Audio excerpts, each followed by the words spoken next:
sabía que tú eras así. Te juro que ahora me cae mejor. Me contaron muchas cosas de ti, pero eres más hijueputa que yo. Es de hacer, no es de hablar. Suelta el cel pa' perrear, pa' Twitter y pa' entonar. Yeah, salió de Rosa Polar. Ey, ey, estaba perdida y ahora anda en todos lados. Ey, ey, uno prendido y el otro está enrolado. Ey, ey, hoy es el día por si no me han probado. Yeah, yeah, yeah, yeah, ey. Vi que te dejaste a tu novio, baby, me alegro. Vamos a celebrar el perro negro. Dile a ese cabrón que tú no quieres arreglo. Dile a tu pai que quiero que sea mi suegro. Mami tiene el party prendido. Saca tu cita, estoy sorprendido. Me dijo que la amiguita está pa' el trío. La loquita es un lío. Si le ponen reggaetón, marihuana. Hoy se parcha hasta las 6 de la mañana. Quiero que salgas de mi mente y te metas en mi cama. Porque tú tienes cara que tienes la pussy linda. Que los deja loco en chulo como Belinda. Menéame la chapata que me rinda. Un igual la disco de dejarte en cinta. No me importa cuál es la hora ni cuál es tu signo. Si el DJ fuera pastor nos casábamos aquí mismo. Baby, perrear con otro y conmigo no es lo mismo.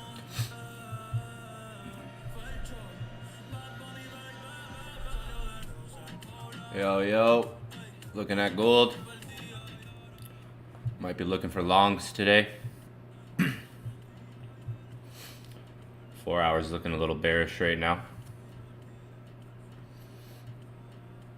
At the moment. 1 hour candle just dropped. Engulfing candle.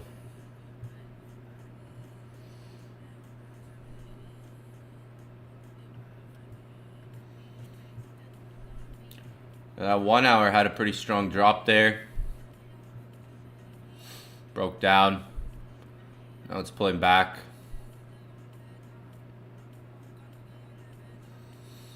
Yeah, you might like get a bounce here. Maybe there could be a sell. There could be like one more sell. You look at the 4 hour. 4 hours looking kind of bearish here. If that 1 hour holds, you can see like we just broke down. If the 1 hour holds, there could be another bearish move potentially, like break and retest here.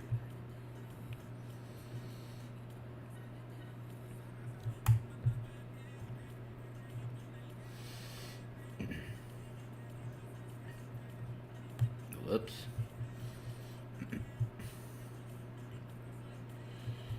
Then came down to 25 already. There was a quick move, like if you're on the charts here. There was like a quick move now. Maybe a bigger move setting up. It could drop down to 4,800 still.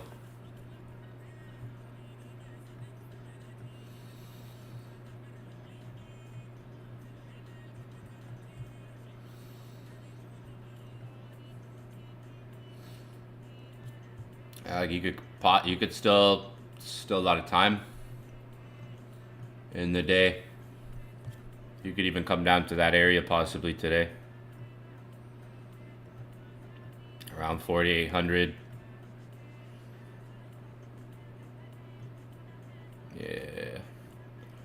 Yeah.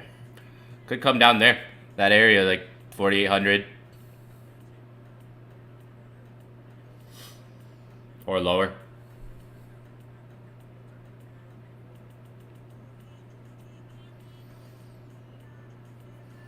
So could still have to wait. Like right now, market's like testing 48.25, but there was this engulfing candle. It could try to break down one more time. The 4 hours, just one candle dropping right now.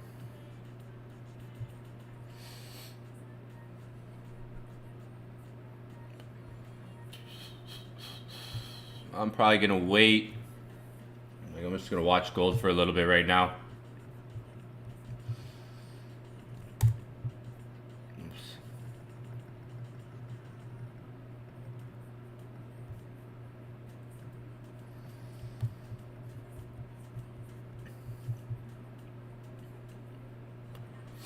Yeah, you could still drop. Like it's just one candle right now dropping.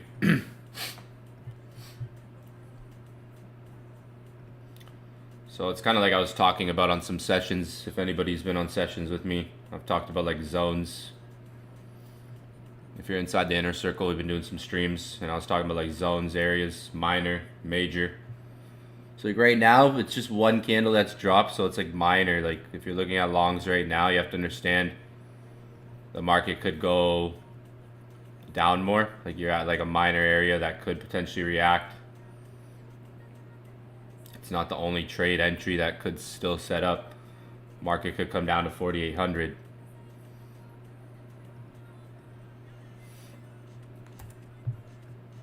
So you just have like one candlestick right now.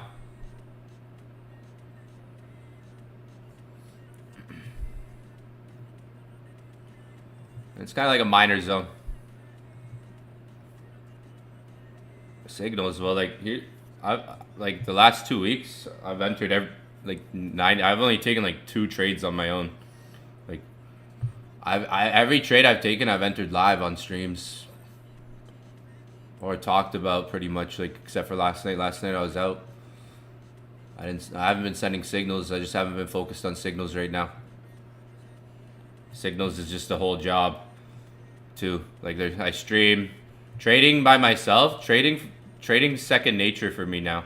I've been doing it 11 years. That's the easiest thing for me to do is just trade. You know, like without having to explain stuff all the time. Because like your brain, when you're trading, you're just operating, right? Your brain. I haven't been focused on signals at the moment. But like all the streams I've been doing here in the last 2 weeks, I've taken trades live on pretty much majority of the streams. But yeah, like right now you have a minor area.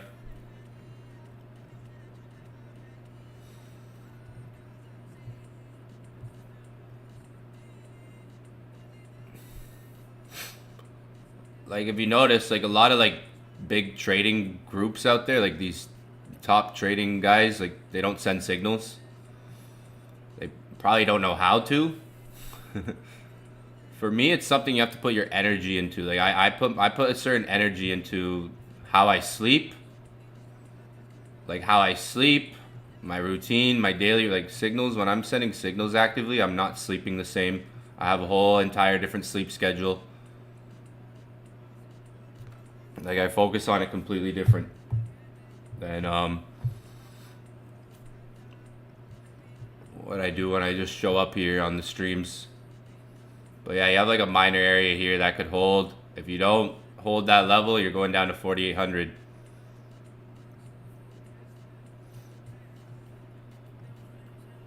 So here's what I mean. I'll show you what I mean. Like,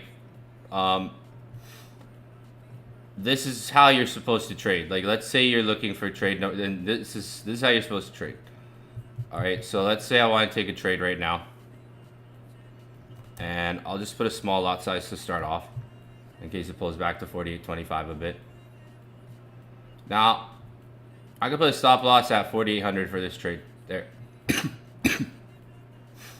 I don't have to hold this, like, I'm not going to hold this trade until 4,800. Like, most likely I'll close it by the time it reaches 4,800. But even if it does, I'm not going to risk 1% of this account. Like, even if it were to, like, I'm prepared for, okay, if it comes down to 4,800 or even lower, I could take another re-entry. Let's just say I'm going to target $4,900. 4,900 my target. Let's just say. Yeah, it looks like I'm risking $415 right now. That's what I have if it hits my stop loss, but I don't have to necessarily hold it to that stop loss. Like, if it comes to 48.10 and it comes down lower, I can close it earlier. And maybe some hours later, try to position for the next setup if 4,800 is the next zone. If it comes down to there, and I have to take a trade around that area, around that 4,800, I can. I'm not going to put myself in a situation where it's like, holy, I risked too much, that I have to make back a significant amount. Like, I want my entries to be like, oh, like $400 for me, $200, $300, $400.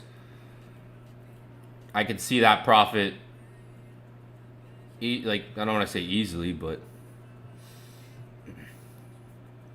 let's say like some of you guys trade your funded accounts wrong. Some of you guys have like 6-figure funded accounts and you're trading them wrong.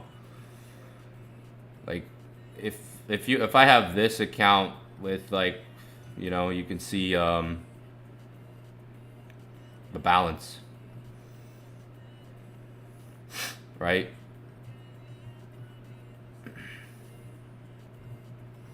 Little area there, yeah. That's that was last, yeah. Here.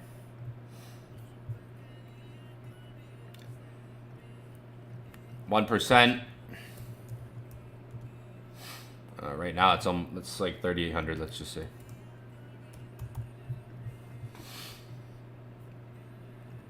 So if I take a trade and I lose $3,800, 1%, the next trade I take, I'm gonna have to risk the same, right? Now I don't have to risk 1%. I don't have to risk $3,800 to make money, right? To make money. Like if I'm gonna attempt to $4,900, by the time I even risk 1% or 0.5%, that's a decent trade. If I go to 4,900, I could spread that 1% out into 2 trades. If I'm seeing a setup like this where there could be maybe 1 entry, another entry, I could spread that out into 2, 3 trades.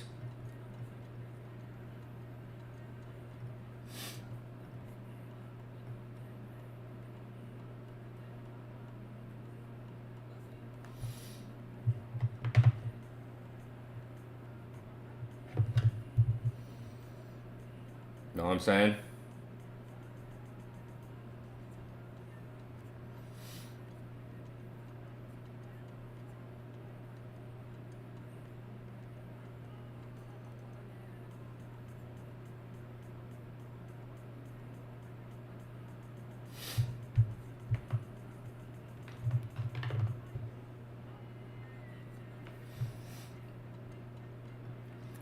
So it's like you have to understand why I would trade like this at this setup, because this is a minor zone, right? Like this is a minor zone, right? The likelihood of this zone holding isn't as strong as if it comes down deeper. But you trade strategy, like that's strategy. Strategy, you trade it, right? You trade strategy.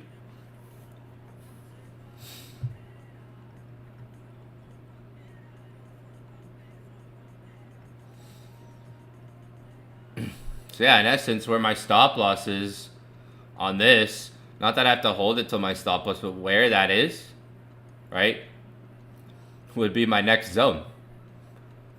And that sounds like, whoa, what? And yeah, that's it.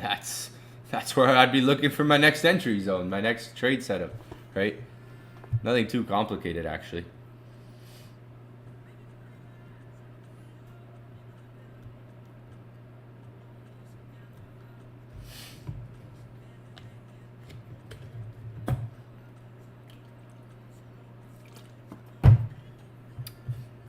We'll see. I mean, it's at a minor, like I said, there's like a minor level here because price is high up.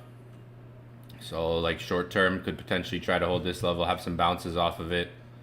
But like I said, there is a deeper area that the market could come to, like 4,800. Down here where we broke out of and made this move up. Could try to come down, retest 4,800. Right now, there's like scalping momentum, maybe some bounces. Short term, it could try to hold and fight this level. Not that like we're streaming right now, but like it's not just gonna rip up while we're on this stream. It would take some time to make. It's gonna take time if it's gonna move up. It's gonna take some time. It's not gonna happen while I'm on this stream. I don't think so. It's not just gonna rip up right now, right? It's gonna take some time to make that bigger move if we're gonna get that bigger move up one more time. But yeah, like you could still wait. Like you see, I'm in gold, small trade, nothing crazy, just a regular trade, a regular day trade. It's just a regular day trade. It's not. I'm not sitting here thinking I need a home run. If I lose, I lose. If I win, I win. It's a trade that I'm taking based on my strategy. That's it. That's simple, right? It doesn't big trade, small trade, lot size, whatever it is. It's a trade. It's a trade. That is it. That's how I trade. I've been trading 11 years, guys. All right. So it's going to take time for it to make that bigger move if it's going to make that bigger move. Like I said, you could wait. You could try to see if we still try to come down to 4,800. There could be a move to 4,800. There's potential for that, and then a bounce up, right? 4,800 could potentially have a reaction as well. But yeah, gold, minor level, small reaction, nothing crazy. 4,900. I was saying the other day, I think gold will go up to 4,900. Been just grinding up here, but like I said, you could wait. You have two areas. Like there's two areas I'm focused on. Again, this one, and then 48. Like I said, 4,800.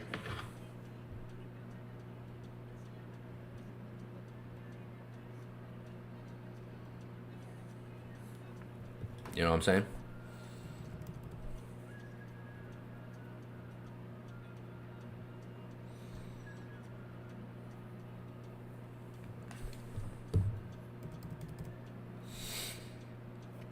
Yeah, there's like scalping momentum right now. Like we might get a bounce up, that like bounce up, but like I'm saying, I'm trying to hold buys today. I'm trying to see if longs hold today. That might take New York session. Like today's candle still has a lot of time on it, right? Still a long day for the market ahead. So still a lot of movement to come, like later on, like New York session. Where is price in New York? So like I said, like bounces from here possible, but just beware. 4,800 could be a level we come down to.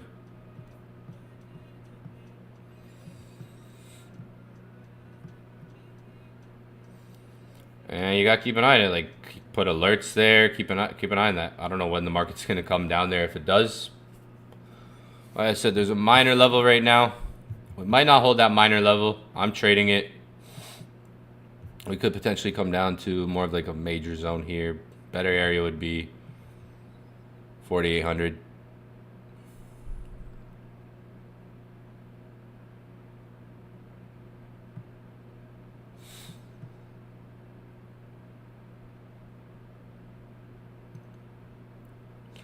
Like if I want to risk a full 1%, think about it. Then I should set myself up for a really good execution. Think about it. If I execute properly on like this setup, look at the risk to reward. Like if I'm gonna risk a full 1%, then it should be a $20,000 profit trade, like a 12,000. Like I could risk $4,000. Then what would my profit be, right? Like I want to set myself up with a type of execution for that trade. That trade doesn't need to be every day, every scalping setup you see, because you guys gotta understand, the more trades you take, the more you stack against you too, right? If you're taking trades every single day, that adds up. Oh, it's only one trade a day, 2 trades a day. That's not a lot. That is a lot. You guys don't realize it, because 1 to 2 trades a day, multiply that by 5 days a week times 52 weeks, right? Do the math, right? Think about how many trades you're taking in the year if you're taking 1 to 2 trades a day. Multiply your days in the week, well, and how many weeks you have in the year. If you're risking $100 per trade, do the math. If you're taking 1 to 2 trades per day, whip out your calculator. Multiply that by the days in the week, right? And then how many weeks you have. If you're risking $100, most traders don't realize this. So when you look at sample sizing, and when you sample size over time, the more you do something, right? Like a curve. You do something once, twice, 3, 4, 5, 6, 7, 8. The more you do it over time, right? You start to have average numbers stack up in there. The law of average, I believe in that stuff, like average numbers. So most traders don't realize, it's just 1 trade, 2 trades a day. If you're risking $100 per trade, do the math, right? That adds up. Right? So realistically, like depending like on your risk, like when there's a certain setup, I'll go heavier risk when there's a certain setup, but like there's even times where like I'll have a way bigger lot size, stop loss in the same place, but I don't hold the trade always till the stop loss. Just depends on the execution, how I'm feeling too. Slow and steady wins the race is the point I'm getting to. And trading slow is fast. So you don't gotta rush things. You have time to make money, time to find good setups.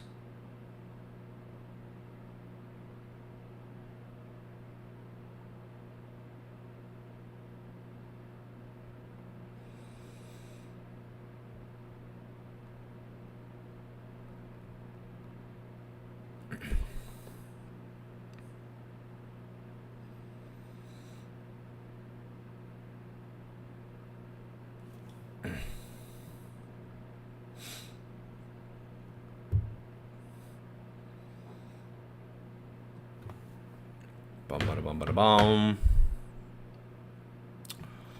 See what gold does today. Gold's been pushing up, you know. Look at that. Look at that daily. The daily's all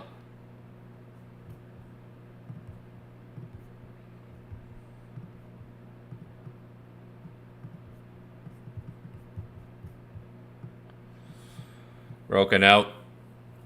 Moving averages. I remember, guys, there's a war going on right now, too. I imagine wanting to think this thing should go in a downtrend. Like, it's, you know, typically gold would be going up. Normally, gold would be exploding right now. Like, normally, gold would be exploding up right now, but I think that'll come into effect eventually. I think gold will eventually rip up one of these days, one of these weeks, months.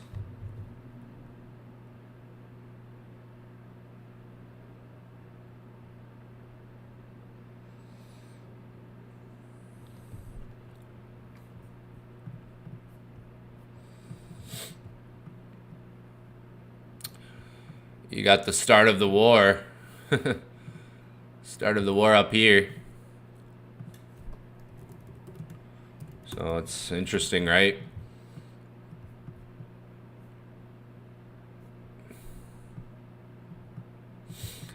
Daily. See how we've broken out of here on the daily. 4,800. That's going to give us like 4,750 almost.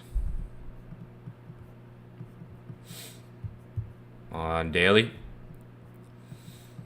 Remember, like all the charts that I'm like remember all the times I was looking for buys and people are sending me charts like this, down, laughing at me when I get stopped out. Like, why are you looking for buys, bro? We're in a downtrend, bro. Are you really a trader, bro? It should, like, the amount of charts, you should see the amount of charts people have sent me that are like, we're gonna go down, we're gonna go down, we're gonna go down, we're gonna go down, we're gonna go down, we're gonna go, and I'm like, oh, look where we are. We're going up the whole entire time. Like, people are sending me charts like here, back when I was looking for buys back in there, and to go down. People are sending me charts to go down, and I'm like, yo, like, what? Like, okay, like, I get your point, but trade what you see. Everyone has their opinions, their strategies, their mind to the market. The amount of people making fun of me for trying to buy gold the last 2-3 weeks is funny. And I'm like, okay, look where gold is now. Made $15,000 today because of it. So it was nice. You know, like you catch on to where the market's going. I kept going for my buys. People talking crap about me looking for buys for the last 3 weeks here and there. And look, I stick with my strategy, and it paid out. Today it paid out grand, right? I stick with my strategy. I stick with shit, you know? You go, oh, it sells. Why aren't you selling, bro? What are you doing? We're clearly in a downtrend, bearish, engulfing fair value gap here. You don't see the ICT bullish. And I'm like, what? Like, bro, there's clearly a fair value gap on the 2-second time frame that you're missing. Like, what are you doing about that? And I'm like, bro, like, what? That type of shit. ICT said this doesn't fucking. My mentor said gold's going to the bearish downtrend. We're going to zero. My mentor told me we're going to zero. I'm like, fuck, your mentor doesn't know shit. My mentor said gold's dead. The thing that's been around for centuries before all of us were even alive. Gold's dead. Like, the charts that I got were like literally like stuff like this. Like I would see charts that were going like, we're going down all the way to here. Like, gold's gonna crash. Gold's gonna crash. Like, I'm still waiting. We're still gonna wait for that crash, right? Like, the charts that I got over that, it's funny, and I'm like, I just let time play out and I focus on my strategy, you know? It's like, bro, you're missing the fucking 2-second fair value gap inverse correlation between the DXY and the... And I'm like, what?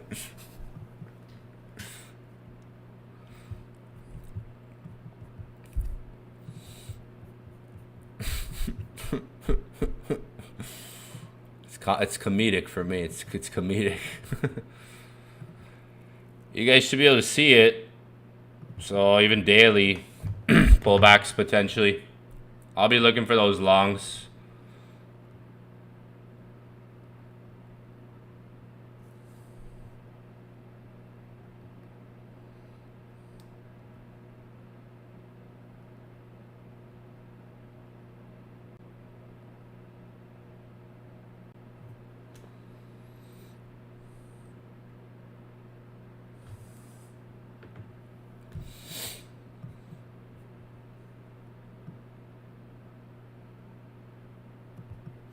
Daily time frame doesn't look bad either. Pullbacks. Hey, maybe the big short comes. Maybe this is the big short for those of you guys looking for the big short. Where would the big short happen? I'll let you know. When I'll tell you. Here. The big short. Where you get the big short? You gotta watch. Yeah. We still might go to 4,900. Look at that low. You gotta wait for like the weekly to wick up and start flipping bearish on the weekly. Could it do the big short? Maybe a lot of you guys, some of you guys might, you have a higher probability of, like, a lot of you guys that have been looking for that short, that freaking huge down move, like this, whatever, you know, the shorts. There's people who have been looking for, you know, shorts on gold. The bulls, man, the bulls take off. I'm telling you, man, the bulls, they're here, man. They're still here, right? Those shorts, like, you have a way higher, like, now you're coming to a point where it's like, oh, that actually might start to make sense now. For those of you guys who have been looking for that short every day, that crash, right? You're now starting to come to a location where, that might start to actually make some logical sense, right? Not just looking at the 4 hour, like, you know, now you're coming to a point where, that could make sense, right? Where if you're looking for that short, like, I'm not going to look for it, just telling you, because I don't trade like that. I'm not looking for that short, right? I don't trade like that, personally, right?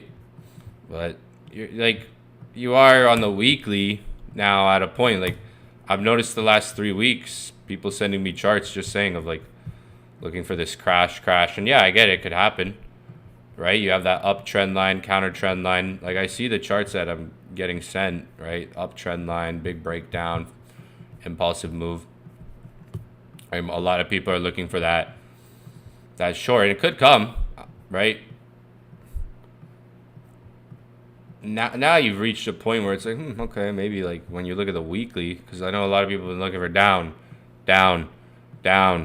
like a crash, right? So, I mean, you know, 2 attempts at it isn't bad. Like, trying to attempt that maybe 2 times, like trying to attempt it from a certain zone where it's like, it's high probability, you know, trying to attempt that at different points. Like when you look at, like, maybe the weekly here, okay, maybe it's worth 1 attempt in this area to see if that short comes. 1 or 2 maybe attempts, right? But, like, if you're constantly just looking for that short, it's dragging up. Market's clearly dragging up more. But now it's like, now when you look at it, there's actually like a reference point here on the weekly where we came to here, see? Now it's like that big short that a lot of you guys have been looking for. You may actually be at that time. And I know, like, some of you guys have been looking for a big short that isn't there, and it could be coming, right? And it's probably burnt you out by now. Some of you guys that were looking for like a big short crash. It hasn't happened, and you're probably burnt out looking for that. But now, someone like me, who doesn't really look for shorts much, is at a point where, okay, I might pay attention to that, right? And I haven't even put my energy in shorts, but now it's like, okay, the market is on the weekly. It's kind of why I wanted it to go to 4,900. It almost reached there today. You are at a point on weekly. I'm not focusing on that so much. Like, I'm going to keep it in mind. But that would be like a swing trade, you know? Like, if I was to try to short here, I would be trying to sell like the big spikes up, the pumps. But like that would be an interesting setup. Like, if that ends up playing out, like, I know there's probably a lot of traders looking for shorts on this low here that we broke right here, right? Broke that low. Weekly pulling back to that. So yeah, weekly definitely has come to a point on the chart now where it's like, okay, if we stay below this, and that really depends on the daily today, right? Today and today, tomorrow, like the next 2 days daily. Because it could still try to spike up into there like maybe one more time, but weekly, you could say is in an interesting point, like, you know, like down here. Look at how the high here and where the weekly came. See that? A bending point on the weekly. You know, you don't get that a lot. You're not going to have setups or zones like this match on the weekly a whole lot where you have a bending point here and you flip into that. So it's like here you have a bending point on the weekly where we are coming into that, right? So those of you guys that have been looking for shorts, now you're like, you've come up in an area, right, that might make more sense if you spike, when you get those strong spikes up randomly, or you hit those whole numbers, those certain whole numbers when you get those spikes up. That could be, for those of you guys who are like more bearish, like I know there's people who like selling more. There's people who like, one thing is like markets are interesting. I realized like after I opened the inner circle, I realized there's people who only sell too. There's people who only buy. And it's kind of like you have the bulls versus the bears, right?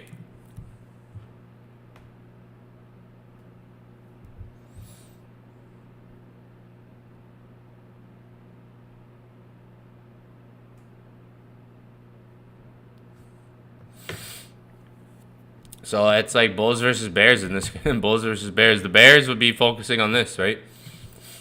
So, I mean, weekly, interesting point. That would be potentially a big short if that comes in. Like, that could be potentially, if this weekly flips, then it's like, then you have more of an angle for that move some of you guys have been looking for, right? Some of you guys have been looking for a short that's not even there. At all different places, right? Some of you guys, I've seen the charts. Like, I mean, like shorts from wherever and targets just down here, right? Like, I've seen the charts, right? Now you guys are like, those of you guys looking for those moves, you've come to an optimal area where that big short you want could come, right? Based on weekly structure.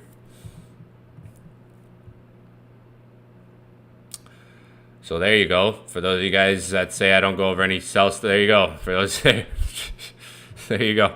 There you go. There's some sell stuff. There's some sell stuff, you know, for you guys. Weekly chart. Man's whipping out the weekly chart. Sell. No, I took some sells last week live, twice. I took 2 sells live last week in front of you guys, so if anybody was on those streams.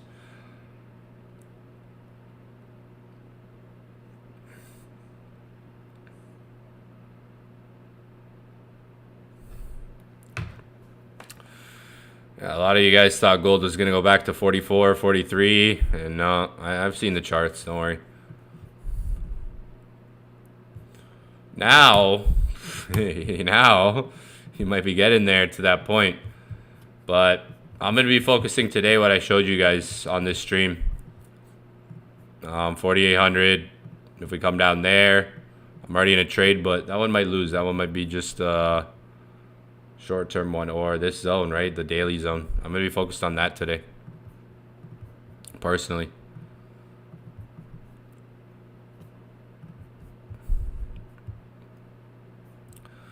Looks like we're going to come down. That 1 hour held. That 1 hour break and retest held. But looks like we could come down to there. Maybe London flips. But like I said, there's a minor zone, major zone.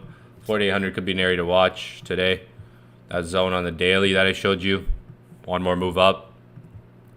That would be pretty nice.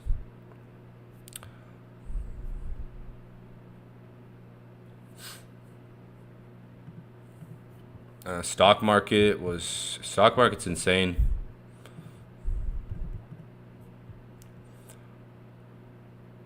Crazy. Nasdaq.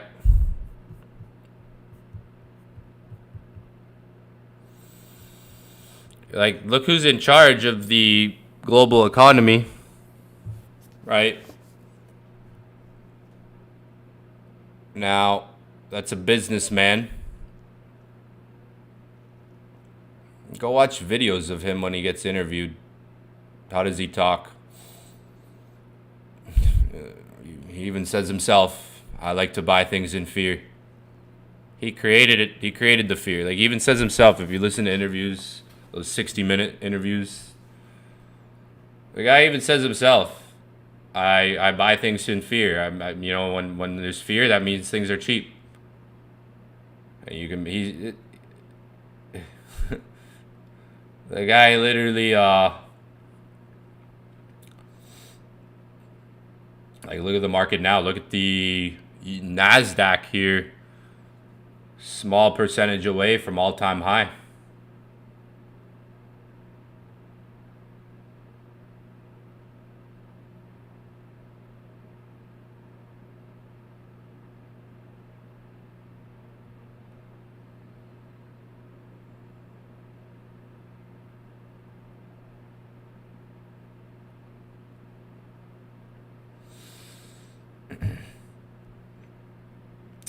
The guy literally created his own fear and bought, like, they're buying cheap, obviously. Like, if you listen to the way the guy talks, just like I said, like, there's videos of him talking about, like, when markets are fearful, you buy. Literally, when markets are fearful, things are usually cheap. That's the best way you make profit, best way you make money.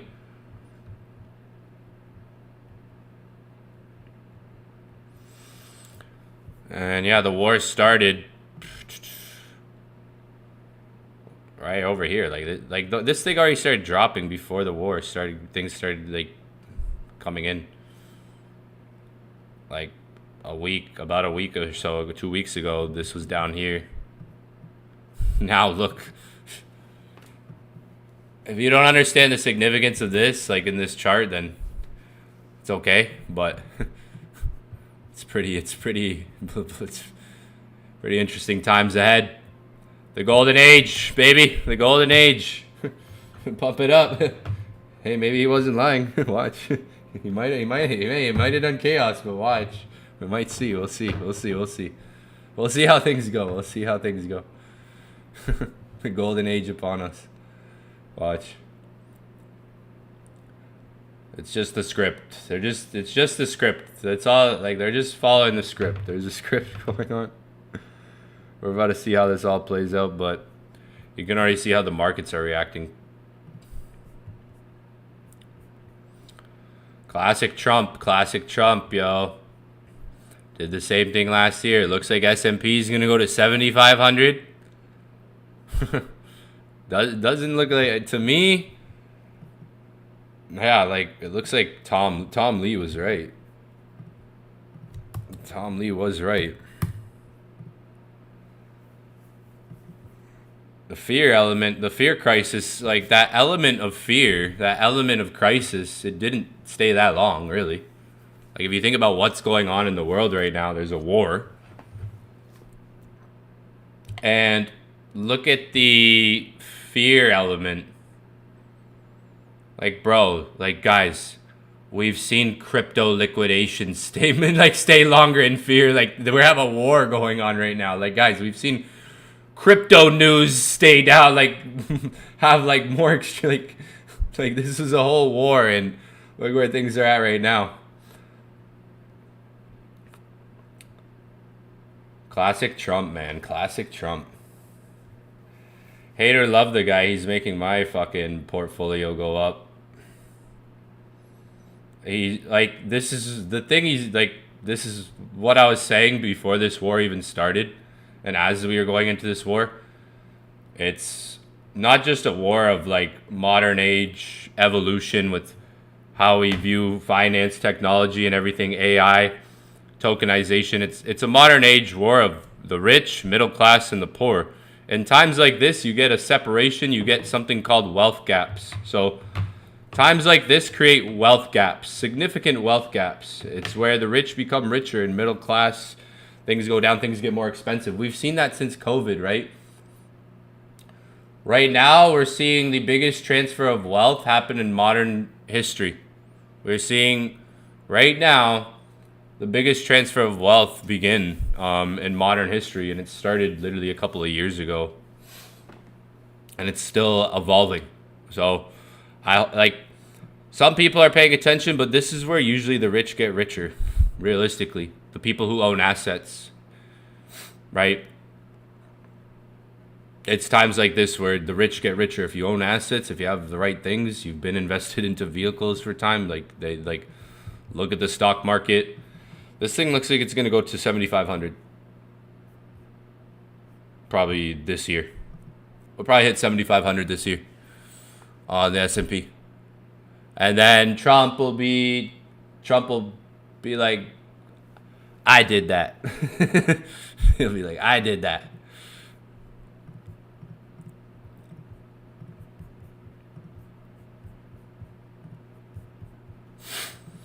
Be like, I did that. That's why he's crashing the economy on purpose, it seems. But I think in the end, it'll all be good. In the end.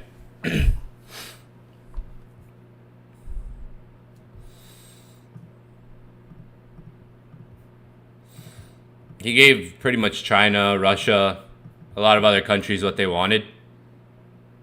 If you think about it, like his last presidency, he didn't do anything drastic like this. Like he didn't bring the country into a war type of shit like that, but he did a lot of stuff still, if you don't know. But like, he didn't like do what this is different situation, I would say. He pretty much gave other countries what they want. Like if you were another country, if you were China, if you were Russia, and you see the U.S. go to war with another country, you're sitting back watching, right? So he pretty much really quickly gave the world what they actually wanted, and they're all puppets, right? Cool stuff we're witnessing. History. I wonder if history books might not even be a thing at that point.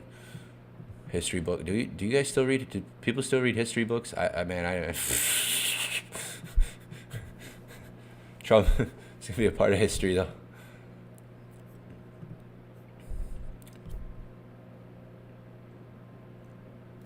I have longs on gold. I'm looking for longs today. Personally, today, tomorrow. Yeah, crypto. I wonder how much longer until crypto is interesting. Because with this war, you would have. I thought like a lot of people like with this war. I mean, crypto was already bleeding out before the war. Before the war, crypto was already dropping.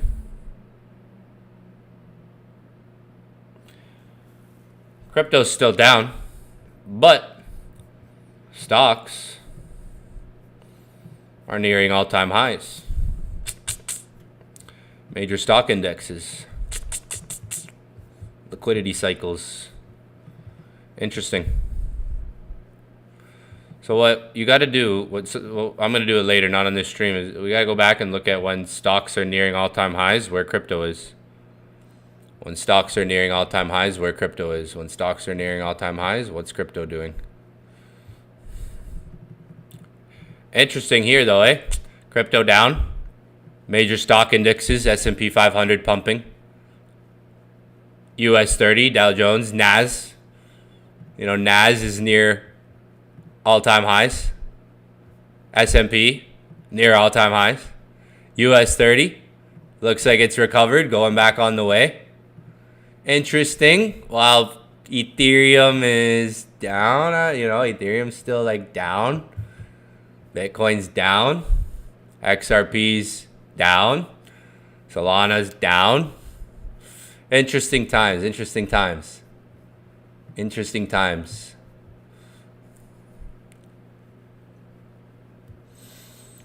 Wait till that S&P hits 7,500. Whenever by this year, that'll happen. I think that'll happen this year. S&P 7,500. That crypto, then like that happens this year. Then crypto is gonna start really. That's probably when the bottom for crypto is gonna come in, and crypto is gonna start like creating a trend. Interesting times though.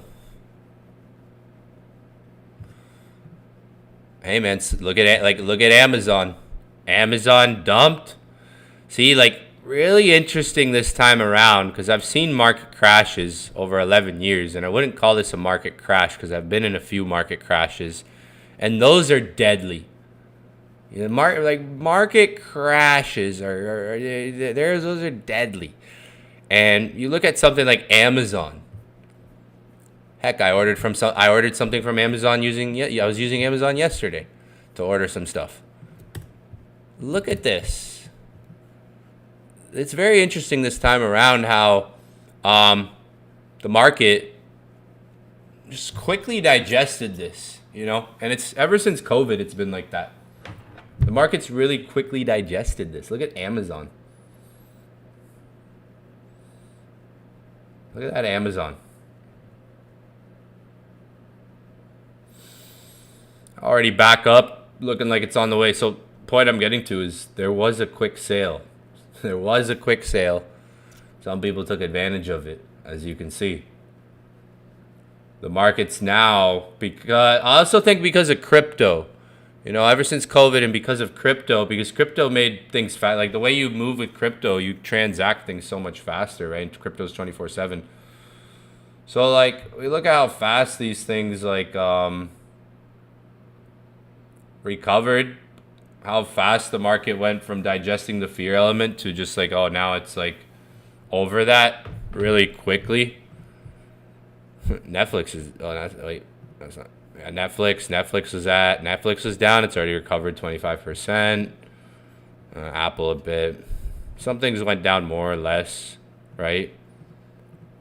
Google went down, already recovered. Microsoft about to start rebounding and recovering. Like, there was a sale. Tesla is still kind of like where it was, probably a little recovery coming.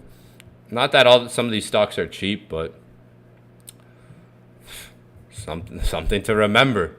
Why do I say this something to remember? You'll get rich you'll get rich if you can recognize opportunities like this. Like I mentioned this last year with you guys when I made $570,000 that 1 month on crypto, right?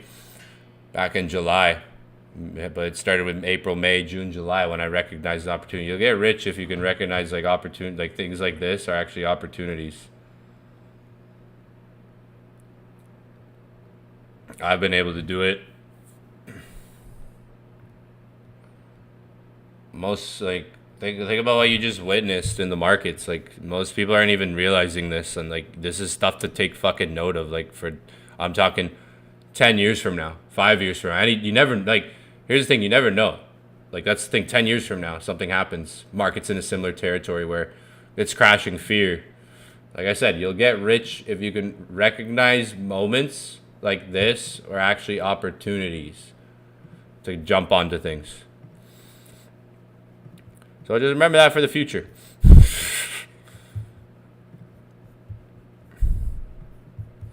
Remember that for the future. Even gold crashed. Yeah, I mean, even gold crashed. Now gold's recovering slightly. Notice how things are recovering, right? Most people run away from moments like this, so most people run away. What I just said is you'll get rich if you can recognize moments like this can be opportunities, not things to run away from. All right? I can't tell you when, but that could be like, yo, I'm telling you, like 5 years from now, some shit could happen. And it could be a market environment that was similar to this. I've seen it time and time again. Over years, there's cycles that repeat.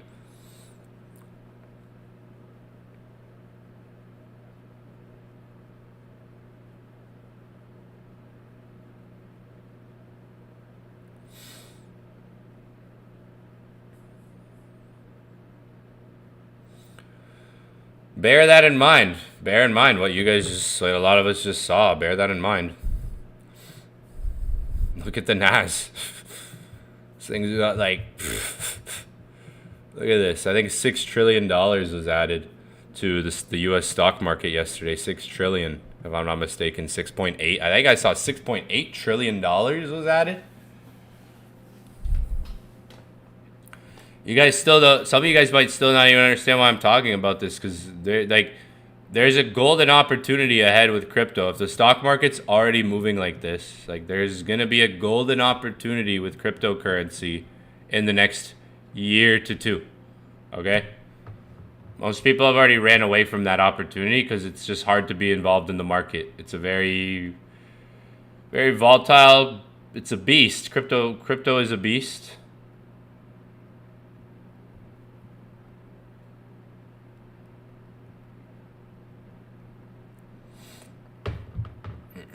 If you can understand like what the stock market is doing right now, the reason I'm talking about this with you guys is because I'm already positioned. I've been well positioned for this years before this war even happened and everything going on right now. Land, property, gold, silver, crypto. I've already been positioned years ago. I've been positioned since COVID for these moments we're seeing. I've been positioned for years before any of you guys even knew me, right? I have land, I have property, I have other businesses that I don't even talk about.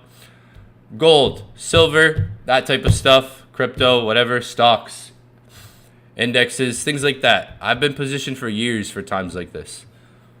So, like, if you understand, like, what's going on with the stock market right now, you understand, like, not too farther ahead from now in the near future, there's going to be a golden opportunity with crypto.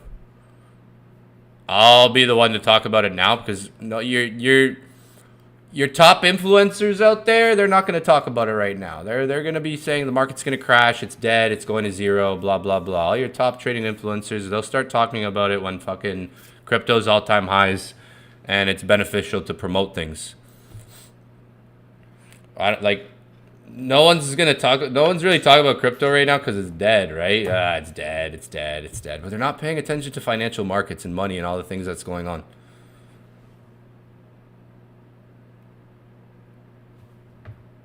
Remember when every top streamer would be talking about crypto all the time? What happened to that? Right? Where's the understanding? Where's the actual understanding, the knowledge that, like, some of these people don't even really understand crypto.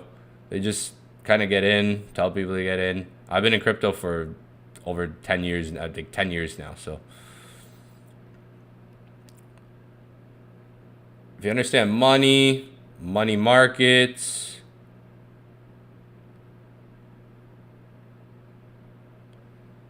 and you look at what's happening with financial markets right now, you should be able to put the two together and understand there'll be a golden opportunity ahead for crypto later on. Like, prices going up right now, there could be a bull trap too. Like, this could be one more bull trap, right? I know we're at like 75 almost. This could still be one more bull trap, right? And that, like, even that would be like more perfect for the timeline. Like, even if this dumped one more time, I wouldn't be freaking out. Yeah, I'd be like, fuck, man. But, like, the bottom could come sooner than later because most people want crypto to bleed. Most people want it to drop. I think that fair value average price isn't going to go as cheap as most people want it.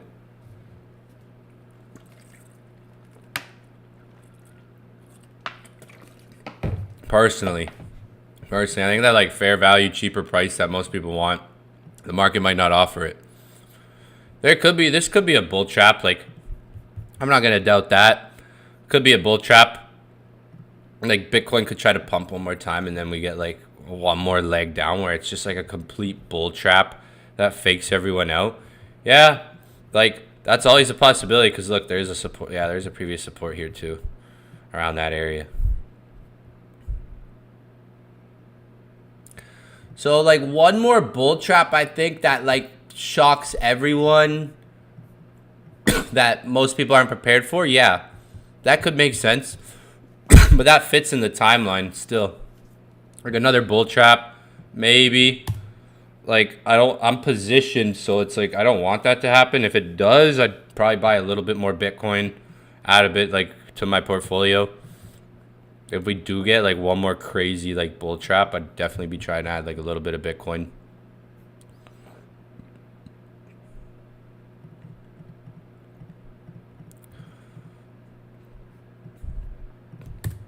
But look at look what we did last, yeah.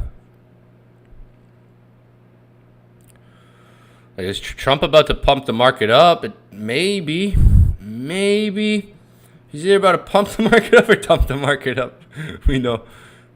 Look at last year, April. The market pumped. The stock market was doing the same thing it's doing right now. So April, we got April last year. And then May, and we went to new all-time highs towards the summertime. What's good now is we can start to finally create like that counter trend line. You know, we're soon going to be able to create like some structure and stuff like with that downtrend. Pretty cool. Is Trump about to pump the market? Last year he did. Like last year, the tariffs thing spooked everybody, and then market ended up pumping. Stocks crashed, but then stocks ended up going back up. You look at like the stock market last year around this time. So I mean, the market's kind of behaving like it did last year around this time, guys. Like markets are pretty much like behaving very much like they did last year around this time. We had the S&P 500 crash, and then it started to recover. And then it went to the new all-time high, and it broke the new all-time high. And then it went more, and crypto went with that. Like Bitcoin went with that. If you go look at S&P 500 NAS, or especially the NAS, you go to NASDAQ, right? Last year crashed. Bitcoin went with that, especially. Now, it's not right now, but you got to think Bitcoin's low. This is stockpiling now, right? You got to think now the cash that moved into this is growing. Market value is growing. Market cap is going up. Stocks are going up. I wonder if we're going to break that all-time high, right? Probably. Like I said, everything looks like they're going to try to break all-time highs to me. Pretty much like what was happening last year, though. Again, like last year around this time, tariffs came in. Trump announced global tariffs on pretty much like every country. If anyone remembers that, right? With Trump, it was a global tariffs war, trade wars. Brought back tariffs. Like he went back to the frickin' old days, bringing back tariffs. Right? That made the market, look at the difference. Like the market crashed way harder. We just had like a war. That's how you know this thing was scripted, because it's like, look how we've already recovered fully.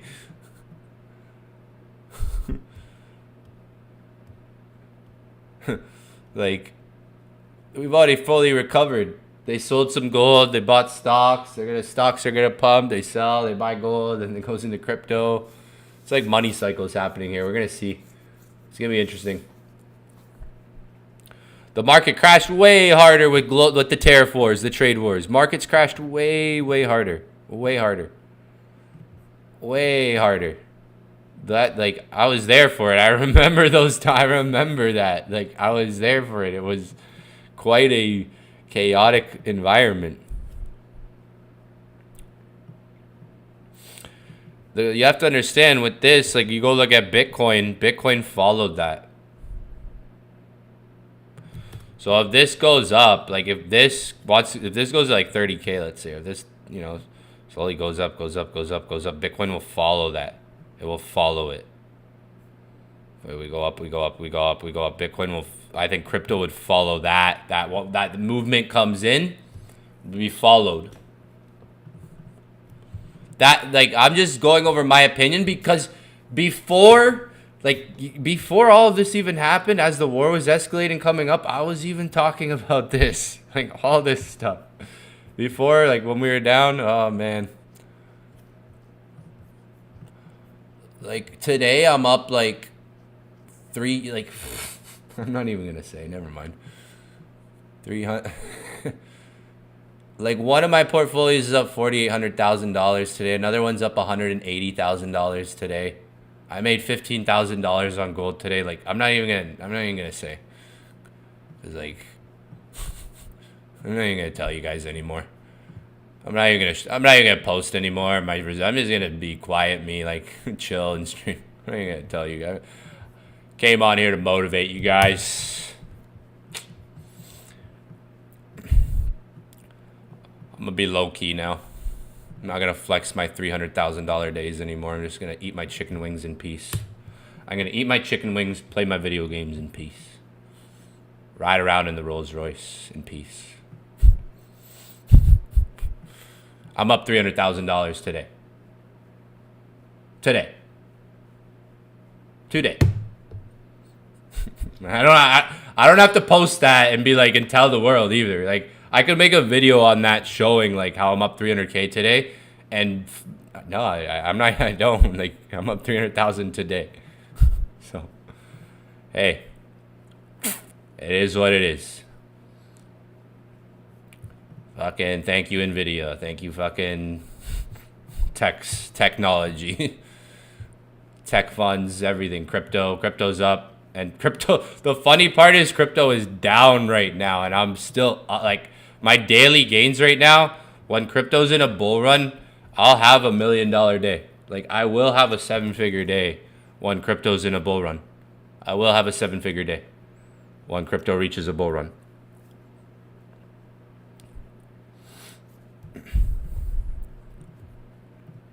I will have a 7-figure day when the market's in that stage. I will have a 7-figure day. I'm already claiming it. See, I'm already claiming it.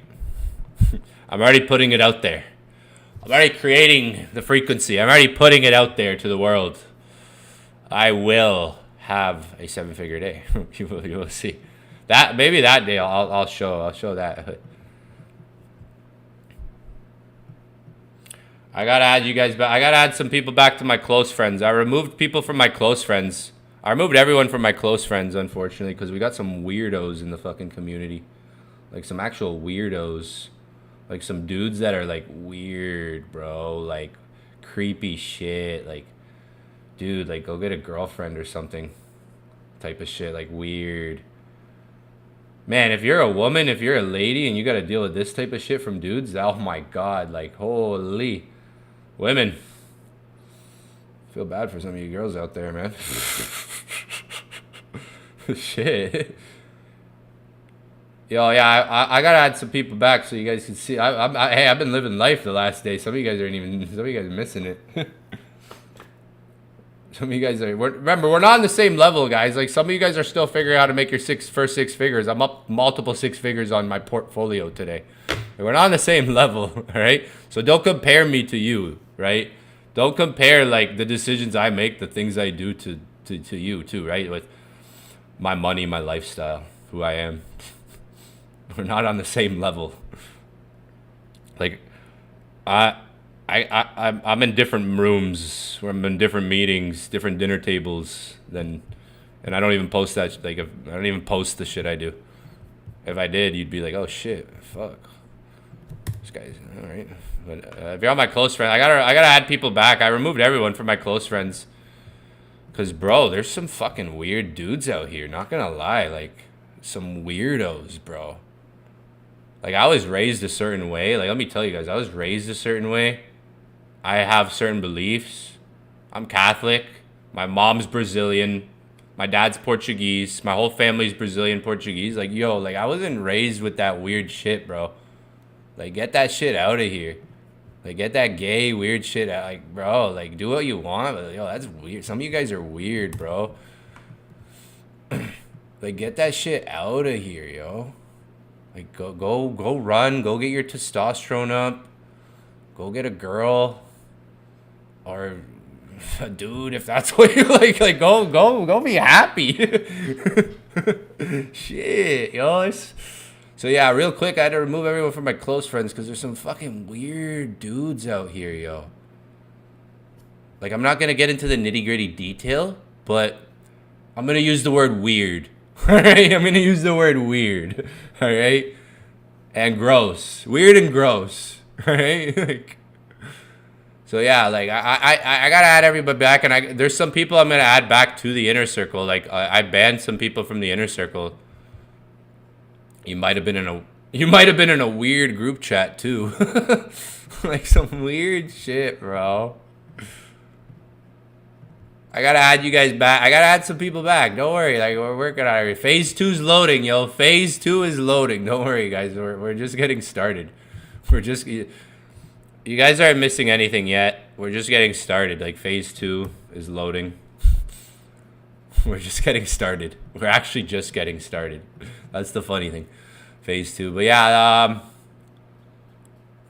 like I've never seen some shit in my life. I feel bad for some people. Like, ladies, watch out. There's some weirdos in this group is all I gotta say.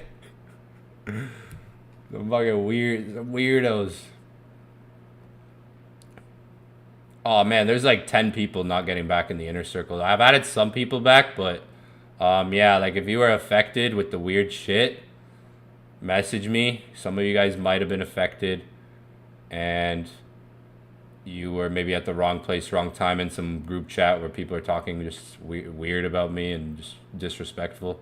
That's not even what I'm talking about, that group chat right now. I'm talking about other things. Like I had to remove everyone from my close friends because I'm like, dude, there's some weird dudes out here is what I learned over the last couple days. So I'm like, shit, bro. It's just weird. Do as you please, but not here, please. Do as you please, but not here. I ain't that dude, bro. I ain't that guy. You're not that guy. You're not that guy, pal. Watch out, ladies. Watch out, ladies. Watch the fuck out. There's some creepy people out there. Oh.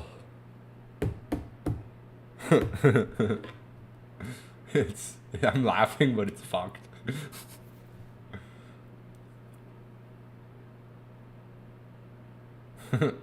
Yeah. Yeah, if you were affected, DM me. I added some people back. We had 2 new Inner Circle members today. 2 new Inner Circle people joined. Inner Circle elites. I added some people back that I banned. However, there might be some people that deserve to be in that I banned that were just at the wrong place, wrong time. So message me if you were in a stupid group chat that you didn't need to be in.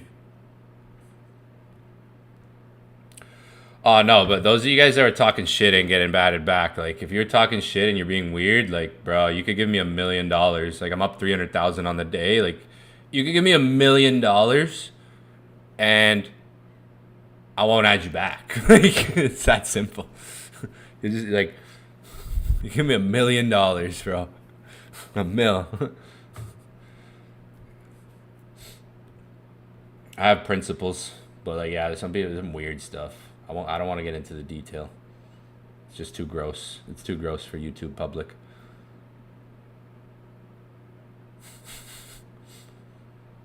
Alright, I'm on YouTube, so I gotta keep it like, you know, what is it, PG-13 or something, or like a little bit, you know, can't get too rated R here.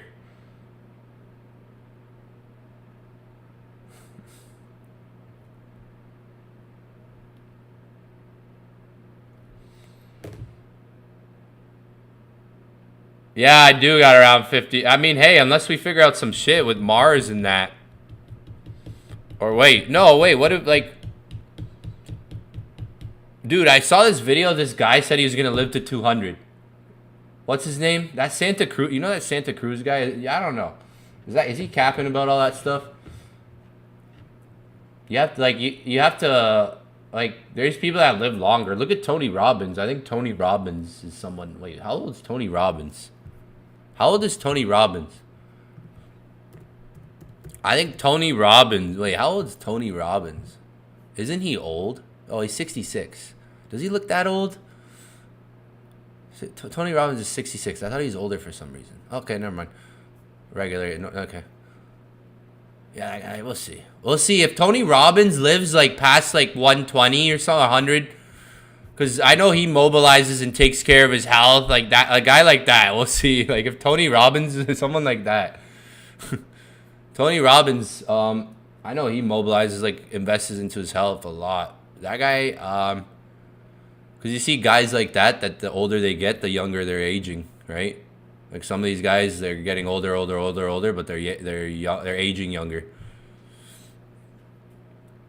Money, money, right, health.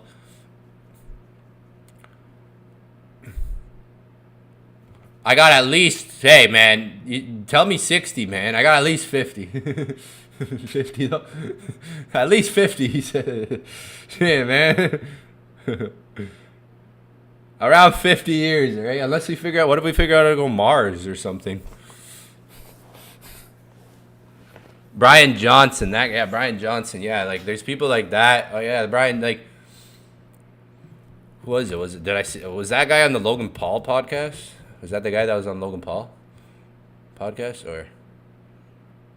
Oh, Brian Johnson. No, that's AC. No, I'm not talking about Brian Johnson. Wait, what's Brian Johnson? AC/DC?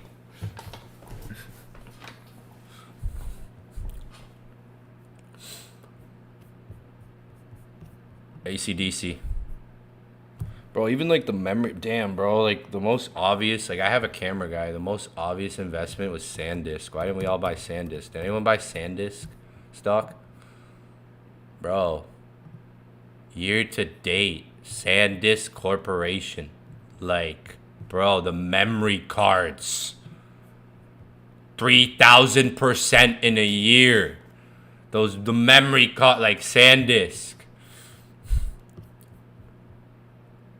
Bro, 1 year, year to date, 243%. Year to date.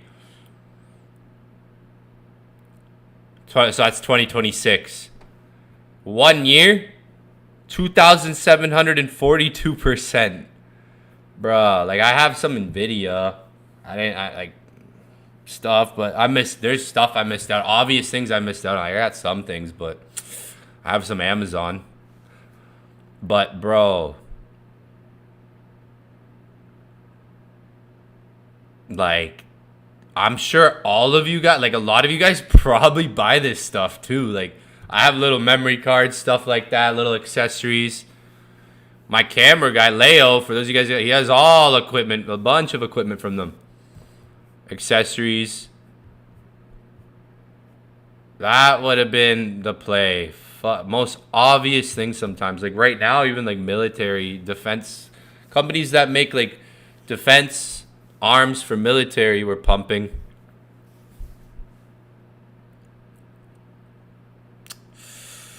Yeah.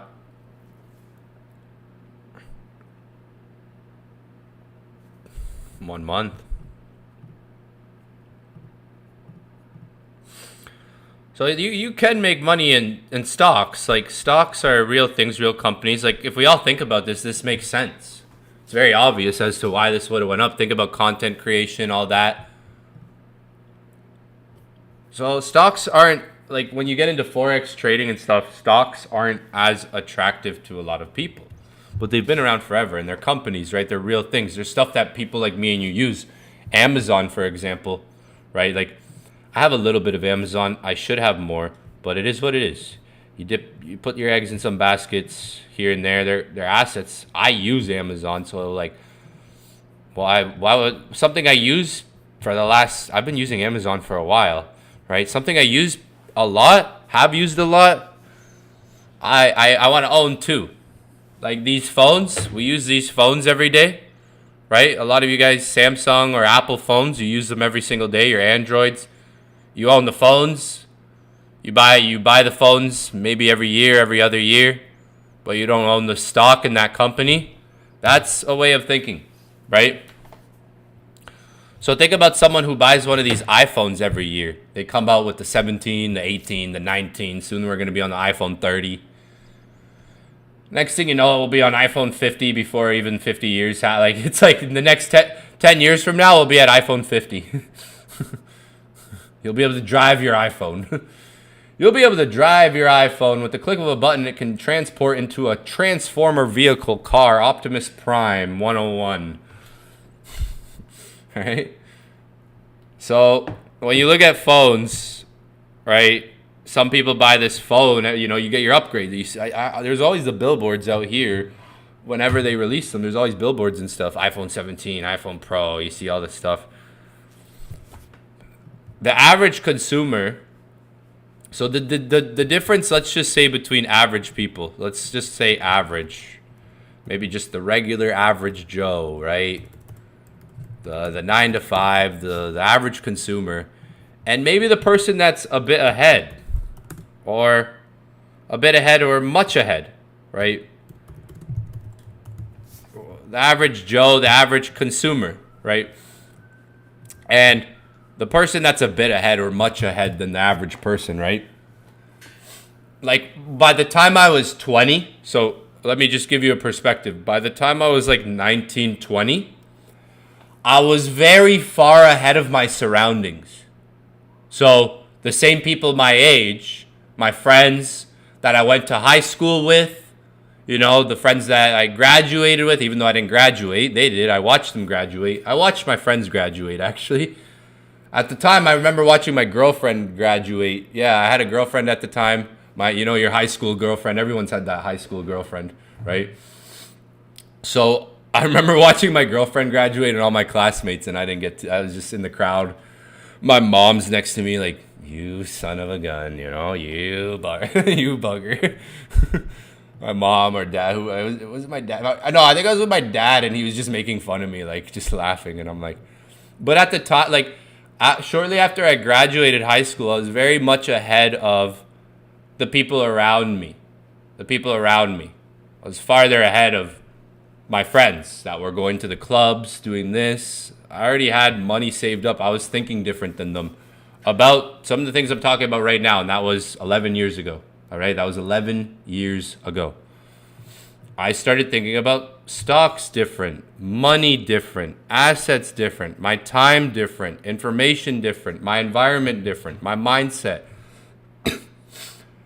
How I started to apply myself with information, right? I started to think about things different than the people around me. So when we talk about like the average consumer, the average Joe is more like, I'm going to buy the same iPhone every year. Whereas the person that's a bit ahead is just thinking different. Instead of buying the same iPhone every year, I'm going to keep the same iPhone for 6 years, 7 years. And instead of buying the same iPhone every year, I'm just going to buy Apple stock, right? That's how the person who's just a bit ahead thinks, right? Which is just like spend less than you make. Invest the difference. Evan, invest the difference in what? The things you fucking use every day. Duh. Like, what do you use every day? This phone, right? This laptop, right? The Amazon, the things, the Netflix.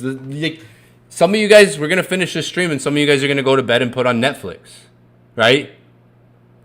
So the average Joe, the average consumer doesn't think, okay, I pay for this Netflix subscription every year, every month for the next 10 years. I'm going to be paying for this, right? I'm going to pay my $15.99 a month every month for the next 10 years.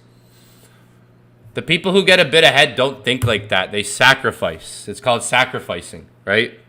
Sacrifice.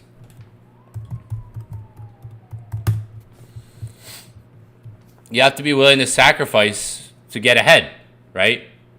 But you have to spend your time and your money differently than the average consumer. Because so consumerism is at its finest. And I've always talked about this stuff, right?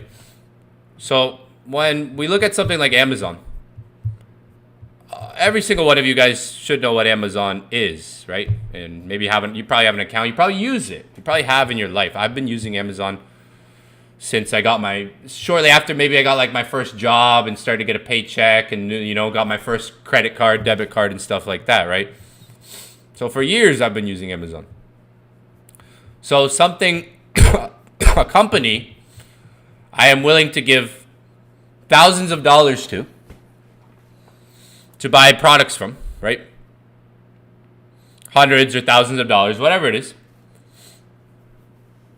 You want to think differently. Like people like me, 11 years ago, I didn't get to where I was thinking like my parents. No offense to them, I love them, but I didn't get to where I was thinking how my parents thought, how they thought. No offense to them, amazing people, brought me up right, took care of me, raised me properly, right? I did not get here thinking like them though. Okay? So, what did I do?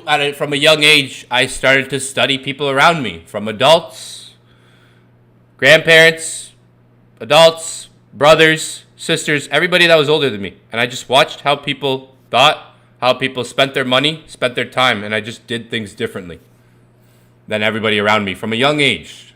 I'm talking 17, 18, 19 years old. This is how I've always thought. So, if you look at what's happened over the last 6 years since COVID, you can't expect it to not happen again 10, 20 years from now, right? You like the things you've seen happen, and what I mean by expect is the events, the chaos, the conflict, and the opportunities. See, like, if you look at the last 6 years, there's been opportunities for the people who think like this. The people who aren't thinking like the average consumer, the average Joe. The last 6 years, there's been opportunities for the people who think different, right? So you have to remember these conversations going forward, because I didn't get to where I am not thinking like this and having conversations with myself like this 11 years ago, 10 years ago. All right? Because what happens 10 years from now? And what's going to happen throughout the next 10 years, right? The next decade, as we go towards 2030, right? And we're in the 2030s. What happens from 2030 to 2040, right? We've seen 2020s. The 2020s have been an interesting timeline, right? Since COVID. So I'm planting seeds for you guys to think about for the future too, because future will provide opportunities. And this is how we think. It's not that complicated, to be honest. You just have to be willing to sacrifice too.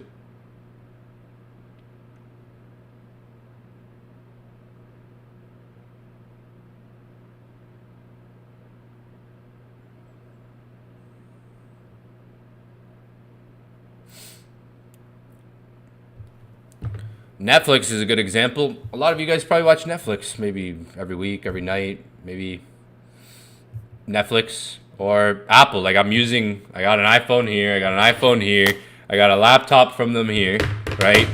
Netflix, after this stream, I'm literally gonna put on some Netflix and just chill when I get off, and literally something I use, like, that's what I mean. It's not really complicated way of thinking. It's Google, fucking Google. Some of you guys have been using Google longer than I have. Some of you guys have been using Google longer than I have and don't have Google, for example. Some of you guys have been using Google longer than I knew what. Like I didn't know what Google was in 2005. I don't think. Maybe I was in school. I was doing show and tell around then probably. Probably, when you're sitting in a classroom and you'd bring something from your house, show and tell, sitting in a circle doing like show and tell. One kid brings like a freaking rattlesnake or something. Like one kid brings like a fucking snake to class. You're like, holy. Yeah, like one kid brings a full-on rattlesnake to the classroom, or like a hamster, like a guinea pig.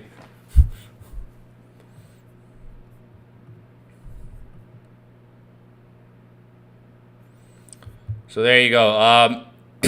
for those of you guys that have kids, teach your kids that everything I just taught you. For those of you guys that have kids that don't even have a job yet, they don't even have a source of income yet, make sure they understand this stuff.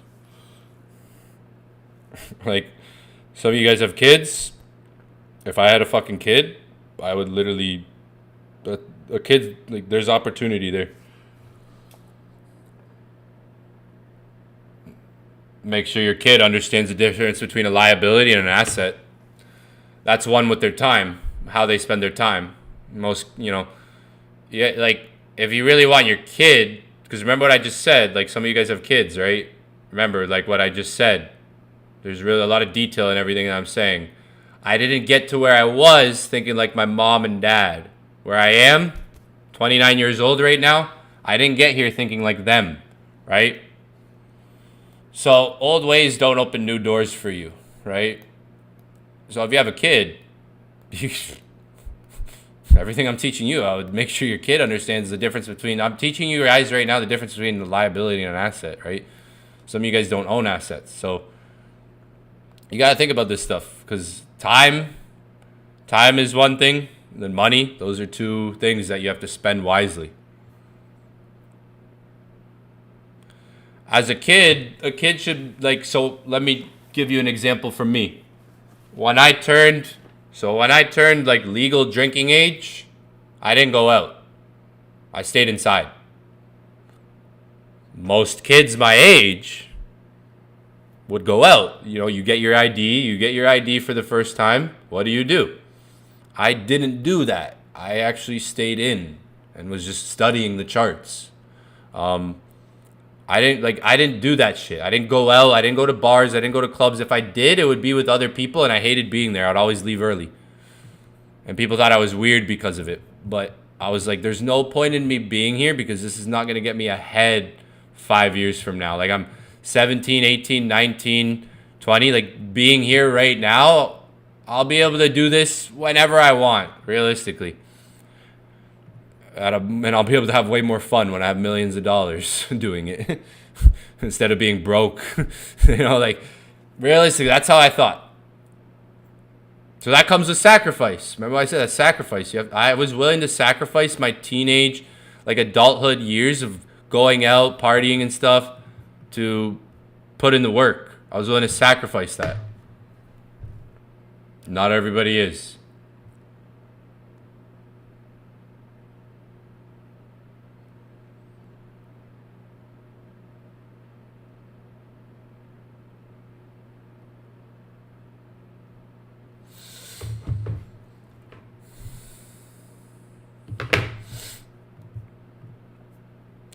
Oh, someone joined the inner circle while I was streaming. Look at that.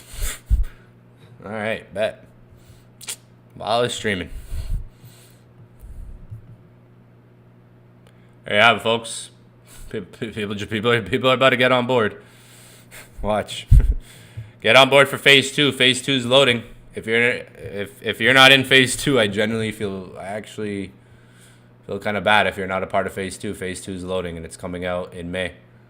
It's going to be sick. Phase 2 is going to be sick. This is just the Figma. This isn't even the done website. This isn't even it. This isn't even what it looks like right now. It looks better than this, but this is just kind of the thing coming. We're loading. I'm excited. Doesn't sound like I'm excited right now. It's because I'm tired, but it's just another day. I don't sound excited because I'm not even trying to sell you guys. I know the value and the time that I've put into this and the team that I work with, and the best is yet to come. The best is yet to come. Where's my chicken, man? Your order is almost here. I gotta go do some groceries.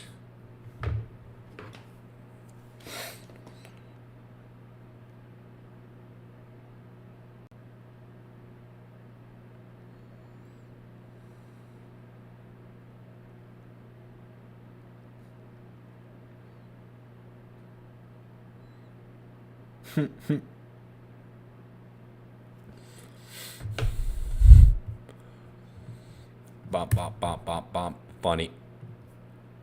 Oh. I'm in longs.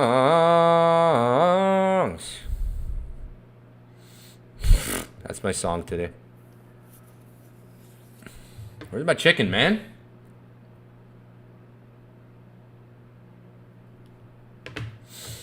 Where's my damn chicken? Yo, I got some Greek food. Fire. With like the salad. Yeah, Greek food. Where's my chicken? Yo. Oh, where? Just, oh, there. Okay.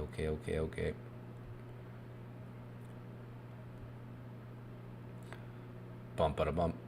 I'm in longs. Today, folks. Long. It's one of those go hard or go home. Long or what did I used to say? Long or hold or fold.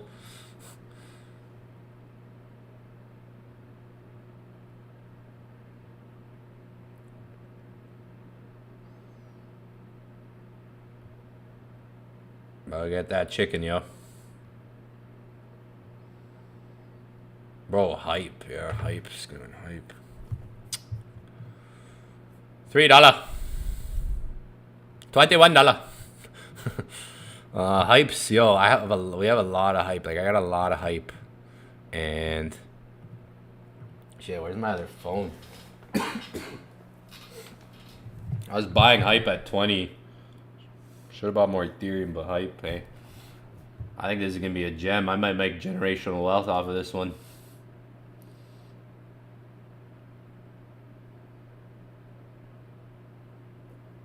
I got almost multiple 6 figures in this coin. Almost. In hype. Over 6 figures. I got over 6 figures in this coin. And this could be a good coin. This one did good, yeah. Hype's doing good. Bitcoin. Damn. Little pumps. Market's down still. Chain, yeah. Everything's down. Hype. The only, like right now, Bitcoin, Ethereum, hype. Those are green on my Ethereum's up 60,000 on the day. 67 to be exact. Just my Ethereum, right? Just my Ethereum's up 67 today. And look where the market is. Like when the market goes back up, here's the one thing, like when markets go up, I'm gonna have to make decisions for myself. Like we're not all gonna be in the same boat, but like when markets go up, like I don't need to hold these things to 7,000-8,000. I'm gonna try, but like I'm in a position right now where these things are low and oh man, big day's loading. It's gonna take time to get there though, unless the stock market just keeps ripping. Tau, people have always told me like Tau. No, I don't have any Tau. Look at Ondo. Ondo's just dead. I have Ondo. There's coins that I have that are just at the bottoms. Like, look at Cardano. Trump did say this was a... Remember when Trump tweeted about ADA? Bro, what happened to that? We need those days. We need Trump. Yo, wait till... We need those Trump crypto tweets. Remember when he tweeted like ADA and everything? Remember the Trump tweets?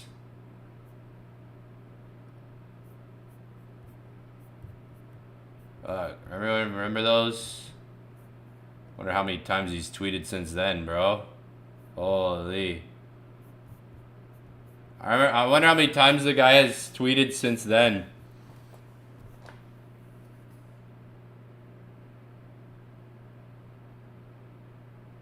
Remember when he talked about the U.S. crypto reserve?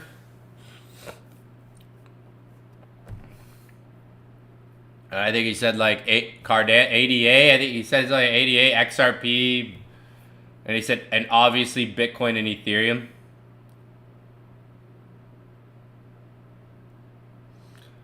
We need this guy to come back again real quick for us, you know?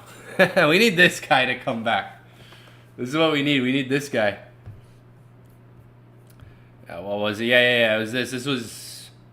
You can read that. I gotta go to the bathroom, yo. I gotta go pee, yo. Hold up. Damn, where's my chicken's here, yo. Chicken arrived. Let's get it. I'll put some music on. I'll be back.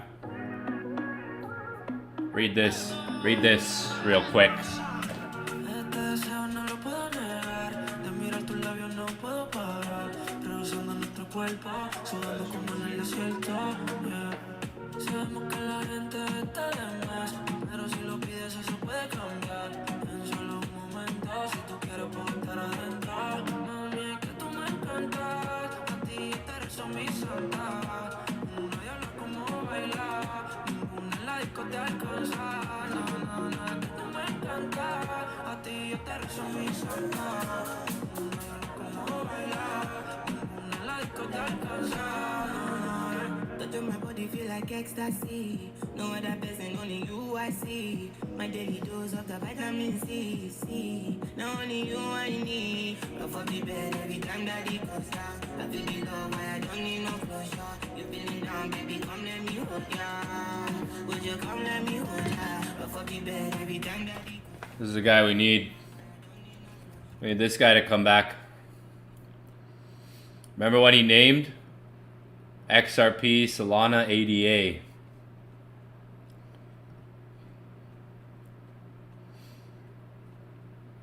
I have XRP, I have Solana. Honestly, ADA, like, I barely have that. Like, that's just one coin. I don't know. I used to. It's a major one. It's all he's talked about. I have XRP, Solana, Bitcoin, Ethereum, obviously.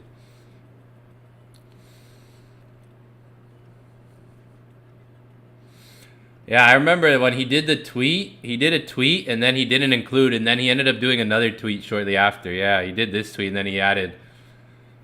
And people freaked out. They were like, what? It was interesting. He said XRP, ADA, and Solana because, if I'm not mistaken, those three coins, companies, projects are American or were made in America, if I'm not mistaken.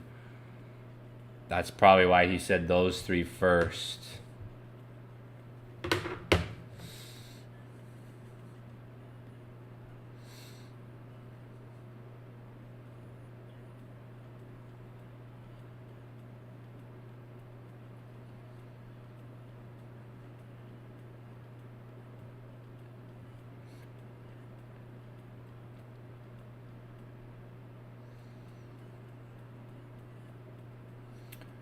Yeah, like if Trump gets Iran to make a deal, then, bro, then it's basically over. Like, Trump gets Iran to make a deal, which the war is basically over. Like, he says they're going to make a deal that they want to, and that the war is going to be over soon. I mean, we've heard a lot of that, but I think we've heard that every week, but hey. Like, that happens, Iran makes the deal. That's why the stock market's probably pumping how it is. The stock market's all nearing all-time highs, right?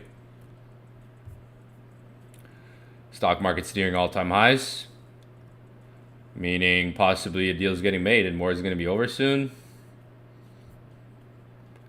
And Donald Trump will come out and say, I'm the greatest president ever. Especially if Iran were to make a deal. And then years from now, people will look back and be like, "Wow, it's gonna be interesting." But like,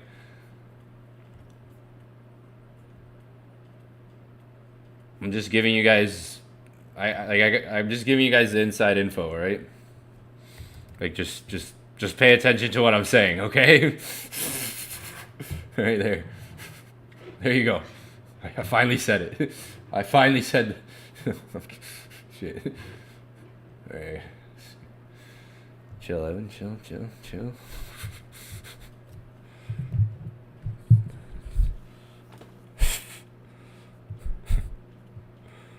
I finally gave you guys the insight. I just hope you guys are paying attention is all I'm saying to what I'm saying. The little things I'm saying. The little details, alright? The little nitty gritty stuff. Yeah, these made in America, they benefit America, those three more, in a sense. Like, Bitcoin isn't, you can't make Bitcoin an American coin, right? Because XRP, Solana, ADA, those are like companies, projects too.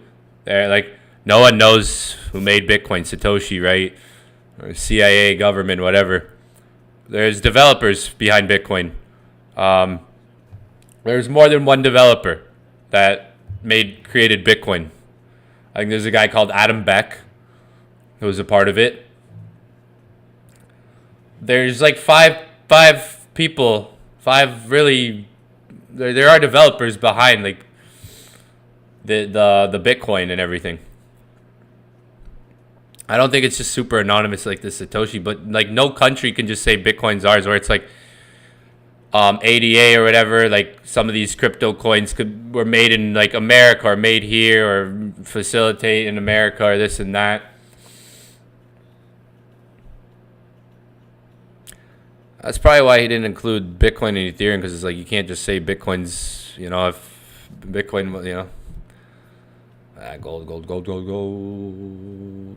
I gotta get my chicken before that shit gets cold.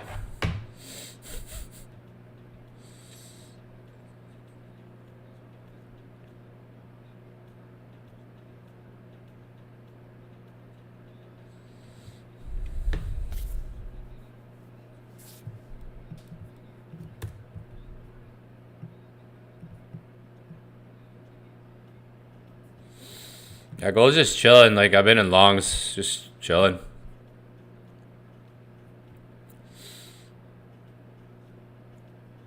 $4,800 could get hit. Like I'm in longs, just chilling right now. Trump 2.0 ain't it?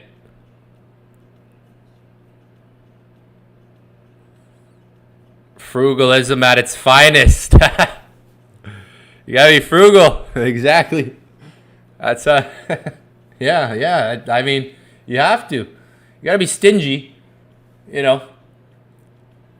I remember one of the first videos I watched a long time ago was called "Everything You Touch Turns to Gold" by Tai Lopez. One of the first. Like I started watching Tai Lopez 10, 11 years ago. Everything you touch turns to gold. And then there's a video where he's talking about Seneca. Right, the art of Seneca, the art of Senec. And like he talks about how most people are stingy with their money. Yes, like he brings the example of like people don't like to tip at a restaurant, but when it comes to people's time, like people aren't stingy with their time. You got to be stingy with your time too. You got like it's not about just money. It could be time.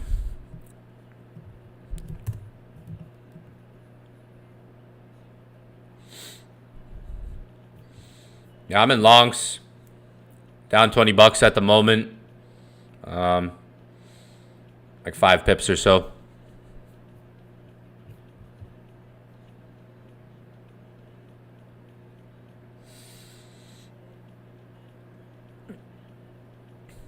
Looking for longs today.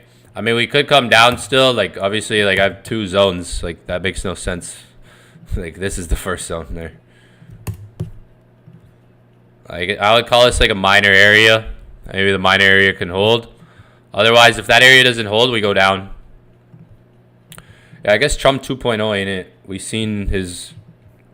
It's like a Pokemon character. So you go from like Charmeleon to Charmander and stuff. Charizard.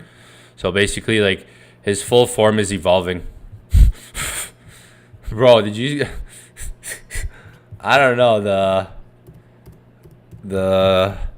The image he posted yesterday, and he posted it himself. I mean, bro.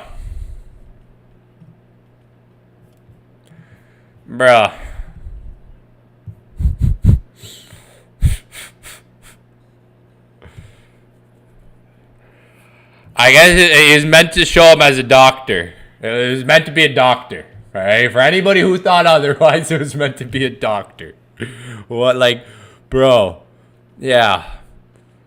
Don't doctors have, like, you know, little things that they listen to and little, like, you know, like, that looks like a freaking robe, like.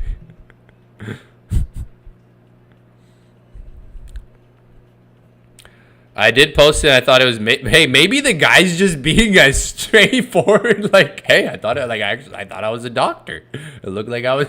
Like, there's a nurse there. The full image. Where's the full image? There's a nurse. Where's the full image?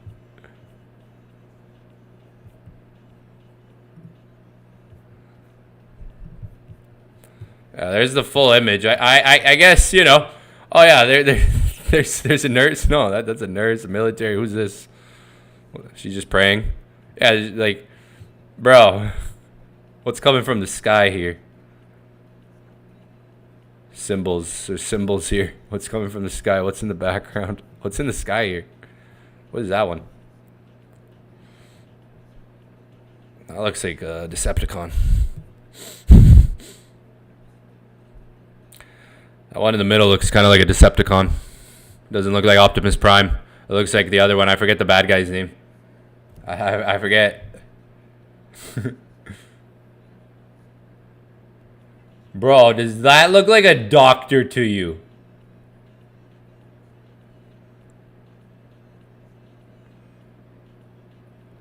Megatron, yeah, it looks like Megatron. I think it looks like Megatron or something.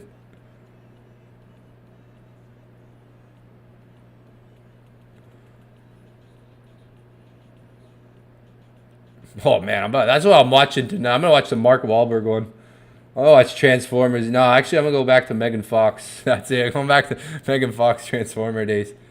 Bro, I watched that in theaters. Me and my dad went to watch Transformers in theaters. That's crazy. It's crazy to have experiences like that with my dad, where I like watched movies like that with him in theaters. It's good to have those experiences and look back. Makes me want to cry. Yeah, look at like. This looks kind of like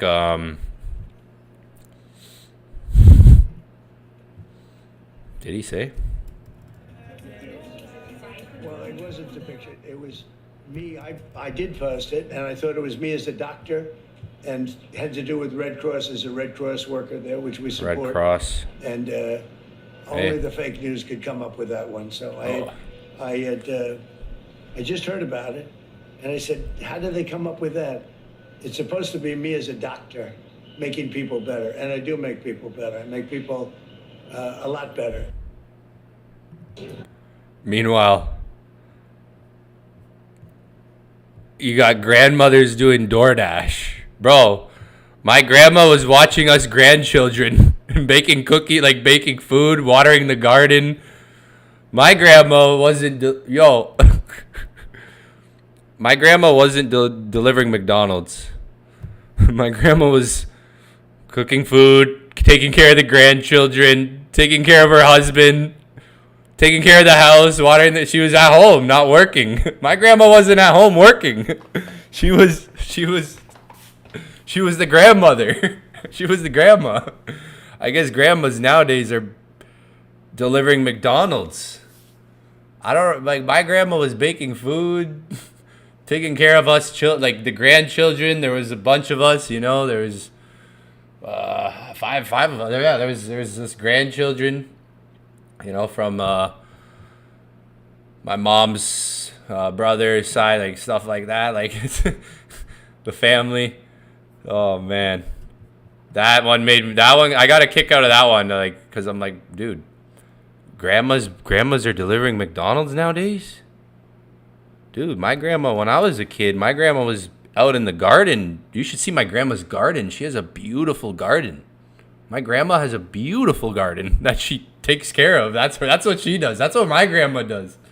Right? What happened? I think my grandma stopped working a while ago. Grandpa figured that out, you know? Like grandpa figured, you know, like what? Oh man. I guess hey, I'm not hey man, if there's opportunity out there for everyone, but hey man. I don't remember my grandma ordering McDonald's, man. Poor grandma. Grandma should be taking care of the garden, you know, taking care of the house, taking care of the grandchildren. Oh, I gotta go Uber Eats delivery. Sorry. Now grandma needs to find someone to watch the grandchildren or something, right? Now grandma has to get a babysitter for the grandchildren. Like, what? Oh, man. We're going backwards. I guess Trump likes McDonald's. I think he's a McDonald's guy. It seems like he's a McDonald's guy, yeah. Well, I think she was delivering McDonald's, yeah, or something like that. That's my take on that. That does not look like a doctor. Like, if I show this to my mom, or if I show this to my grandma, she's gonna think, like, if I show this to my grandma, hey, maybe everyone around Trump, like, I think, because obviously you had an assassin,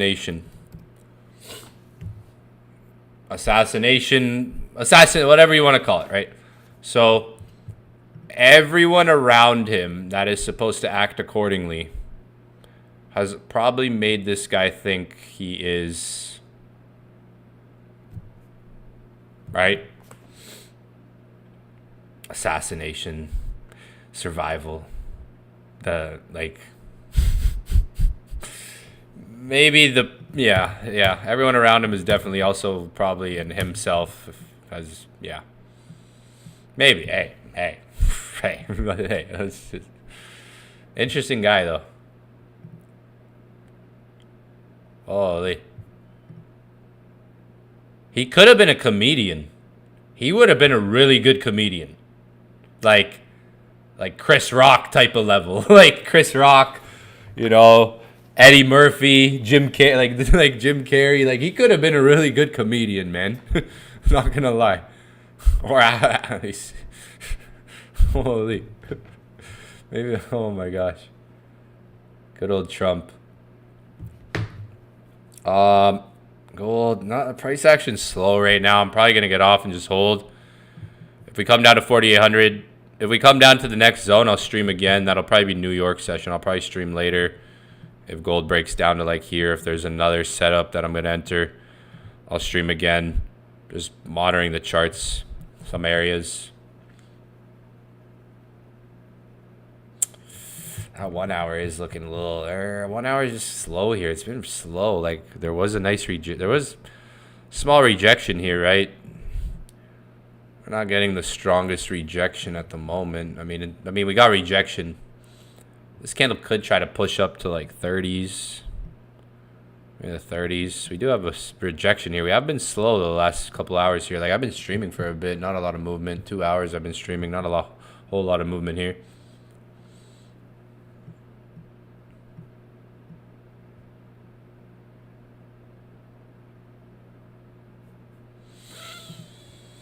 I'm gonna watch Transformers. I think that's all. I think I'm gonna watch Transformers tonight.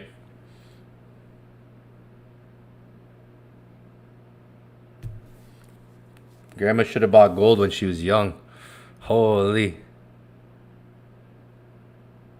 Yeah, my grandma and grandpa, the garden, they treat that thing like that's their hobby. They spend time on the garden. They're not. My grandma and grandpa. Oh man. Poor grandmas these age, man. Grandmas are having to work, man. What? That's why you got to go hard. Next generation. I think like the average, like in my country, like in my neighborhood, you got like families like pulling together to buy houses. Like my mom's neighborhood. One of our neighbors, there's literally like 8 people living in one house. And this is in Canada and Ontario. The 2 houses down, it's literally like a house of like 2 different people. Like there's one couple in the house, another couple that bought that, like they're 50-50 on the house. Like literally in neighborhoods like where my mom lives, like people are like, the neighborhood now is like totally different than what I grew up in. The neighborhood I grew up in, completely different than it is now. We were playing road hockey on the streets. There was kids running on the streets, playing games every day. We would be like throwing water balloons, pranking each other, manhunt, cops and rock. Now, it's an entirely different neighborhood. So like in the middle, there's a neighbor. There's like 8 people in one house. And you'll have 5 cars in the driveway, and then the 2 houses down. So it's changed. It's completely changed. The average person, point I'm getting to is like the average person even here, like just like having a 9 to 5, like trying to afford a home, like buy a home in just a place like this, GTA, or even 2 hours away from here. 2-3 hours away from here is it's not gonna be easy for just the average person. it's to even just get a home nowadays. Here it's hard. Like even we're 2 hours away from here, 3 hours away from here, you have to go like 5-6 hours away from here where you could maybe get affordable, but then you're just out in the boonies. You're out literally in like the boonies.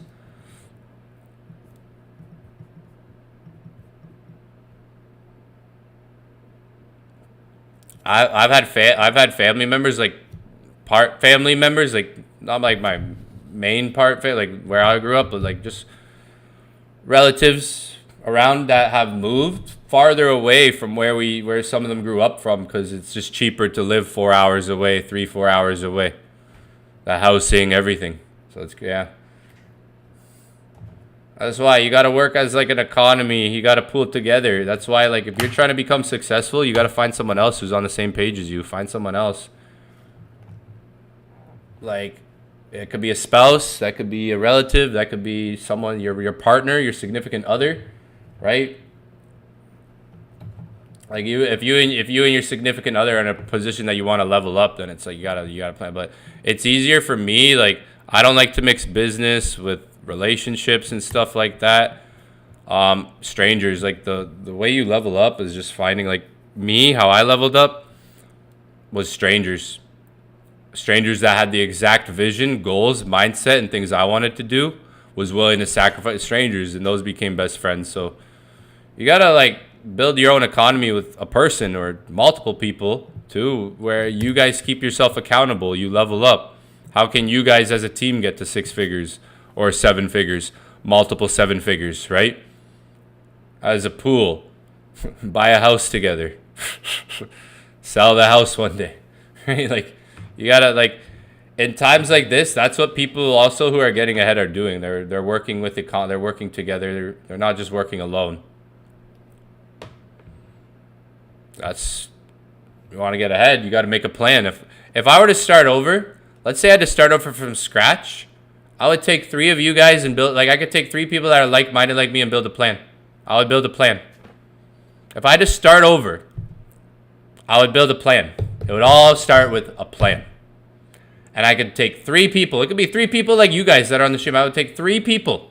I would find 2-3 people and show them the plan. And I would make sure those 2-3 people understand the plan and are on the same page as me, same vision as the plan. I would make a plan if I had to start over. With all the information, experience, and knowledge I know, I would probably get to 7 figures faster than I did it the first time I did it.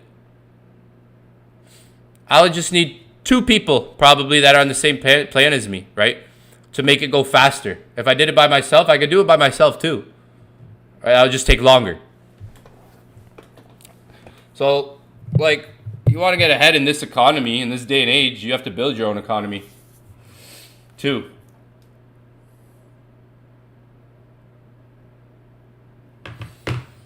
If I had to start over from scratch with the information, knowledge, experience I have, all I would need is 2 people that have the same vision or hunger, the willingness and hungerness to drive and level up, right? The hungerness to keep going. Not everyone has that, so it'd have to be 2. It would have to be. I would just need people like someone like me. I would just need to find someone like me. Gold might not hold the first zone. Like I said, it's a minor zone. It might not hold. It looks like that break and retest kind of holding these. Yeah, 2 a.m. always has volume. Someone said in the chat, yeah, once 2 a.m. hits, it always has some volume. So minor area might not hold. Keep an eye on it. Next zone is down here. Watching this next zone maybe later today. Maybe New York session, because it is London session right now. Well, about to be in like a bit over an hour. Like, you need a plan. Like, some of you guys, like, a plan, just understand, like, a plan is just knowing, like, if I do this for a year straight, like, if I say, if I put away $500 every month for a year straight, I'll have, like, a plan, like a plan, right? If I was working a job, right? All right. And let's say I'm working a job week 1, week 2, you work every week, right? You go to your 9 to 5 or whatever, your 5 to 9 or your 5, whatever it is. let's say we got 4 weeks in the month, right? 7, 14, 21, 28, 4 or 5 weeks, whatever it is. Let's just say these are our work weeks. And we're having 40-hour work weeks. Maybe you're having 50. I used to work 50 hours a week, so I'm going to say what I did, 50-hour work weeks. Each week you're working 50 hours, 50 hours, 50 hours. So I'll give you guys a plan right now. This is what I mean by make a plan, right? So you have 4 weeks that you work. Those work weeks are a certain amount of hours every single week, which equal whatever it is you get paid in your dollar, right? So what I would do, this is just my opinion. This is not financial advice. I'm not trying to give you guys financial advice here, right? Right. Well, it'd be like a plan. Well, I would take one of those work weeks, whatever it is, I would take one of those work weeks and say that is gone. That week 1 is gone. Whatever money it is, I don't know. It's going to be different for everyone. There's like 100 people on this call right now. We had like 500 people jump in and out. So that work week's going to be different for everyone. There's going to be different hours. That hours is going to equate to money. Some of you guys might get paid more on the hour than others, right? So when it comes down to it, I would say, okay, 1 week. I'm going to invest that 1 week now. Now I'm going to take one of those work weeks and invest it into something every month, right?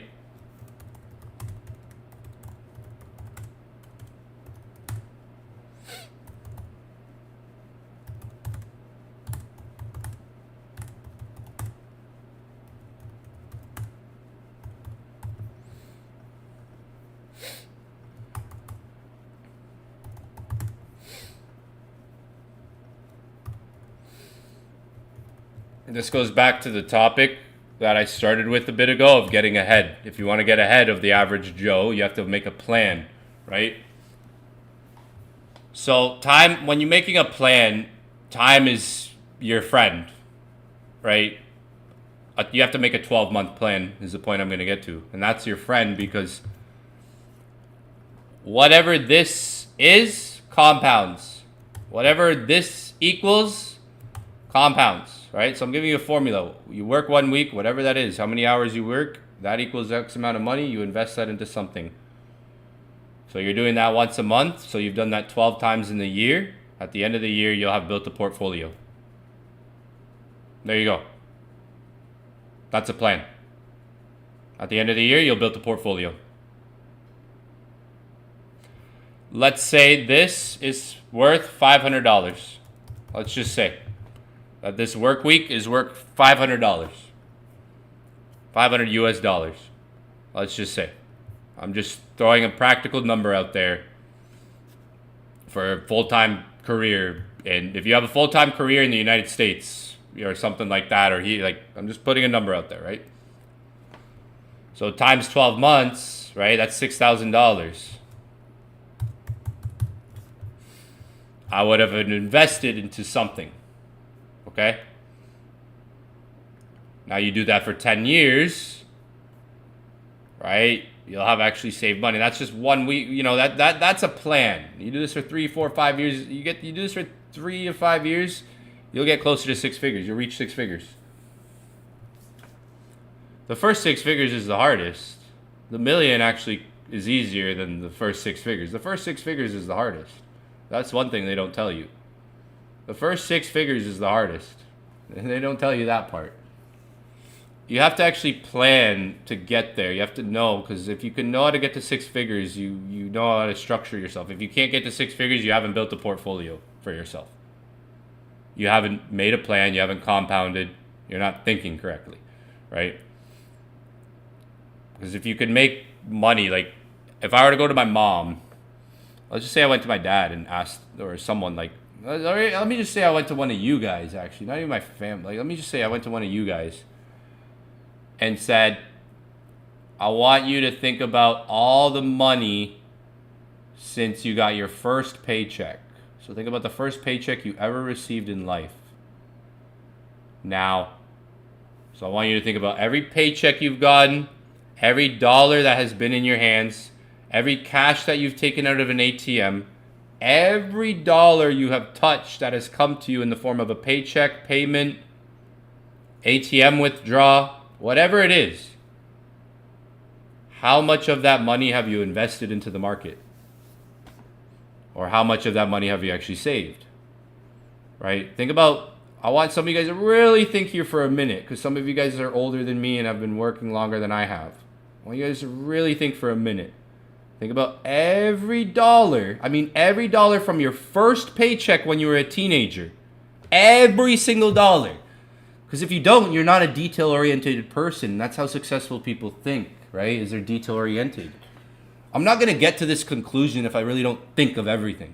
Like, I'm not going to have a realization. Because some of you guys are about to have a realization here.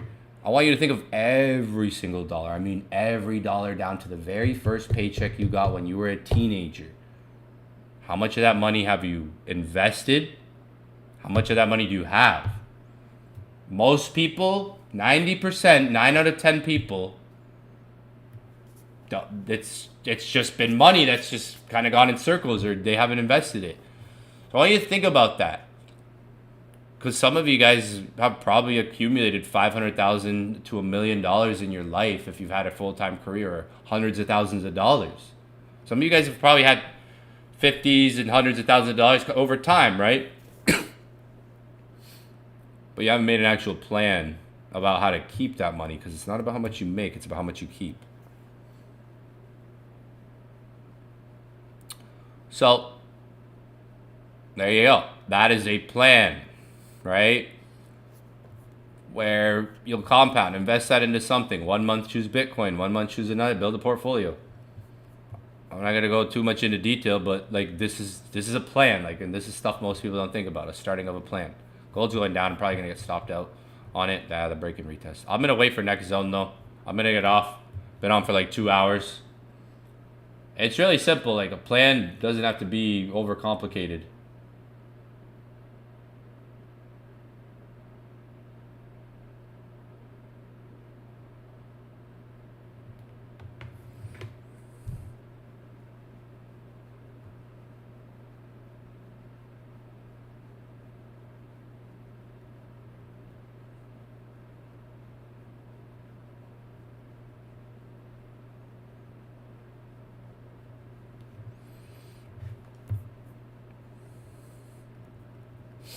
Minor zone. The minor zone, like I said, the minor zone either going to hold or preparation for the next zone, waiting for like 4,800 or lower. There could be a big buy loading down here still. That was 1 hour rejection candles. 2 a.m. volume is going to come in. As you see, volume is coming in now. Just touch that moving average. If we don't hold these highs, then market will come down to the next area.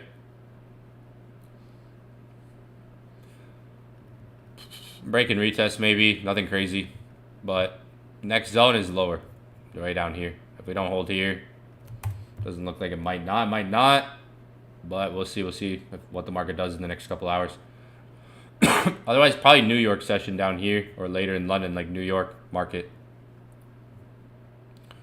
But yeah, I've been on for like a bit over 2 hours here, so I'm gonna wrap it up. It's been a long night here. I'm gonna get off here before it gets too late. And I'm going to be up all night. I'm not going to sleep.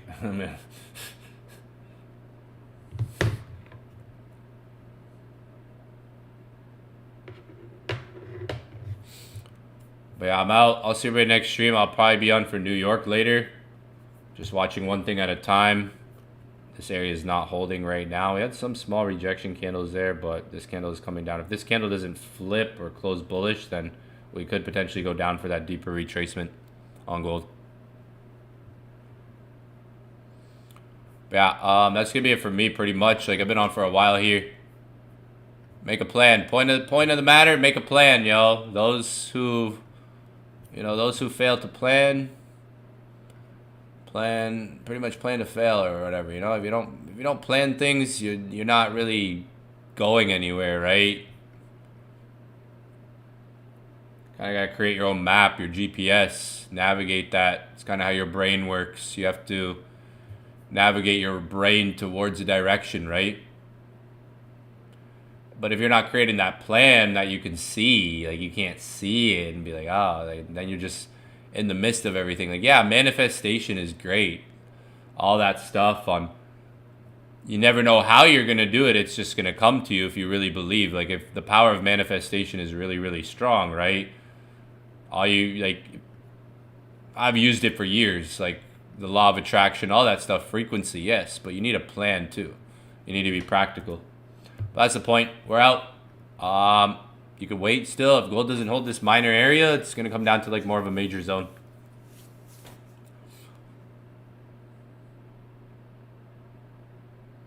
So when I started, I made my, a lot of stuff I'm talking to you guys today about was the way I was thinking when I started. I thought like this, right? These are the ways I thought. So it shaped the decisions I made. There's little things. We're not going over rockets. We're not going over rocket science here. We're talking about making practical plans for life. Like we're not talking about rocket science here, right? I'm telling you, most mentors, coaches out there, they're gonna show you the best candlestick entry that can make you $1 million. No, if you guys want, I can teach you guys how to get to 6 figures without trading. At this point, without day trading gold, I could show you how to get to 6 figures if you have a full-time career, and if you know what crypto and stocks are. Like, I could show you guys ways to get to 6 figures. You just need a plan. It just depends on the person too. If you guys ever want a one-on-one, you could. That could be a different thing. Like that's what I would one-on-one someone with. People always ask me for one-on-ones, and I'm like, bro, you know what a one-on-one is? Like, that's gonna take a lot of time, and I have to understand you. I have to ask you. I have to one-on-one you. I have to figure your life out to get you. Like, people ask me, Evan, can you one-on-one me today? What? What? Do you know how much that's worth? Look at the information I give you guys. Little what? One-on-ones. You guys want one-on-ones? No, take this info and build a plan too, right? Looks like we're coming down to the major zone. My stop loss is gonna get hit. That's all good. So I'll be waiting for the next trade, probably New York session, or like I said, in the major zone. Minor zone didn't hold, and that's it for me. Yeah, my stop loss will get hit, which is fine. Yeah, break and retest. Should have went with that. Break and retest. I'm not going for sells. So sells, that's not me. I don't like sells personally. Personally, like if you see me buying, it's because I don't take sells. I haven't been taking sells. People give me shit about it all the time, but like I really don't give a fuck because it's like it's my decision. It's my trade. Like it's the way I trade. Like I don't like people want me to trade for them all the time, and I'm like, bro, like I trade for myself at the end of the day, right? Like people want me to trade for them every day, and I'm like, bro, like okay, I get it, like bro, like I have a life too. Like I'm not trying to be a slave to this. Like I enjoy what I do, right? I'm not trying to trading for like people want me to trade for them, and I'm like, bro, like I give you guys so much game every day, like in trades and signals, and show you guys things live. That's like, yo, like chill. Like name another mentor who's doing all the stuff I do every day. Like the videos, the streams, the signals, the record, like the live sessions of trades, me taking trades in front of you live, win or lose, showing them and not hiding the bad things, right? Showing you the L's, showing you this stuff. I'm gonna close this trade for a smaller loss. See? Yeah, I'm gonna close that. See what I did there? Closed it, smaller loss. Remember what I said, like, yeah, I'll put my stop loss here, but I don't need to take a full loss. I'd rather close a small loss like that. That's pretty much like break even for me. $200, like, that's pretty much like break even for me. That's a small loss. That's like if you guys are on small accounts and you're taking $10, $20 losses, that's what $250 is for me. So I'd rather close that. Like I'm not gonna sit here and be like, oh, let it flip. Nah, it's not working. I can get a better entry, right? I lost $220 there. It's nothing. Like I'm in a place where, okay, the entry, it reacted a little bit. It was going up. It was like 10 pips in profit. I think like 20 pips in profit at one point. Yeah, like, okay, yeah, it was like 30 pips in profit at one point, whatever. But I'd rather close that early position realizing, okay, the entry's not working right now. It's not hitting. I'd rather just get out instead of holding it and holding it for the, oh, if it reverses, maybe it reverses. No, I'd rather just close it, not hold the full stop loss. That's trading. That's honest trading for you right there, guys. That's just trading, right? Some people might look at it like, oh my God, you lost. Oh, what's wrong? No, like, I'm not. I'm chilling. I'm chilling. I lost 200. Like, some people might look at it like it's bad to do that, but like, bro, it's just trading, right? We're all traders here. You can't get so anal about everything. Some of you guys haven't even made 6 figures yet, and you complain about like things that someone who's made multiple 7 figures from the market, the things I do from someone who's been doing this for 11 years. Like, why do you do that? It's just how I do things, right? I'd rather close a trade there and possibly get a re-entry. I could get a re-entry right now, for example. Like, I'd rather re-enter, right, in the zone still, take that smaller L than hold a full stop loss like that, right? You know, like, risk management's key. Like, some people saw me, there was weeks ago, like last month, I went on like a mini losing streak, and people treated me like it was the end of the world. Like, I blew my account, like I lost everything. I got treated as if like we're done. Like, I'm like, dude, like, guys, just trading. Like, use proper risk management. Like, my accounts are up since then. I made my L's back. But like a month ago, like in February, people were treating me like I'm the worst trader ever. And I'm like, bro, I'm better than like half of your mentors out here. Alex G, Trade with Side, TJR. I'm a way better trader than all those guys. Like, I have way more experience than all these guys. I could teach you way more than all these guys. Like, these guys, I watch their videos. Yeah, they could take trades or they can do analysis, but they're not really the best traders, bro. If they were, they'd be putting way more time into the charts. Like, these guys don't even really trade much. They LARP and stream all day and make content, right? They literally make content all day on shit. Like, not hating, but I just know I'm a better trader because I just got way more experience than these guys. I've been on the charts way longer than these guys, and I've made pretty much the same money. These guys have probably made more. I've made more money probably trading than these guys have made, to be honest. I've made more money than most of these guys trading because they've made more money selling courses. Like, I sell a course, I haven't made millions of dollars selling a course. This is the first course I ever launched. I've made way more money trading before I ever sold a course to the public. Way more money trading before I ever sold a course. Richard Mill, all this stuff. Bro, I had a Richard Mill before these guys even knew what a Richard Mill was. Right? Like, this is the point I'm getting to here. I had money before these guys started making money. So, like, all these influencer traders out there, I'm not talking shit about them. I'm just saying they're like, you guys aren't going to get as good as you can get learning from them. You can get way better learning from people who aren't even as big as these guys. Like, I'm not even that big. Like, people call me an influencer. Bro, I'm not even a trading influencer. These guys that make content and stream, like, just focus on content are. I'm a trader, right? I'm not a trading influencer. If you think I'm a trading influencer, you got it wrong. You get way better at trading learning from people who aren't even as big as these guys out there. I'm telling you, these guys that have created like these cults and stuff, you can become a way better trader. ICT stands for I can't like that ICT guy, Michael Huddleston. He can't trade. Like, that guy doesn't trade. He trades on demo. He's said it publicly. Like, he trades on demo. None of the money he trades is real. He's made 50 million selling courses, right? But he's come out and say so he's not the best trader to learn from. Like, he's not going to teach you, he's not the best trader to learn from. He's a good educator in the sense of, like, teaching concepts. But he's not a good trader to learn from. Remember, there's good educators and good traders. I used to work with good educators. A lot of them got fired from the company I was working from. Why do you think the company couldn't get rid of me? Because I was the best trader there. I had results every single month. Why do you think some educators would get fired and kicked out of the company? It's because they couldn't trade. And we ended up figuring that out. So it is what it is, yo.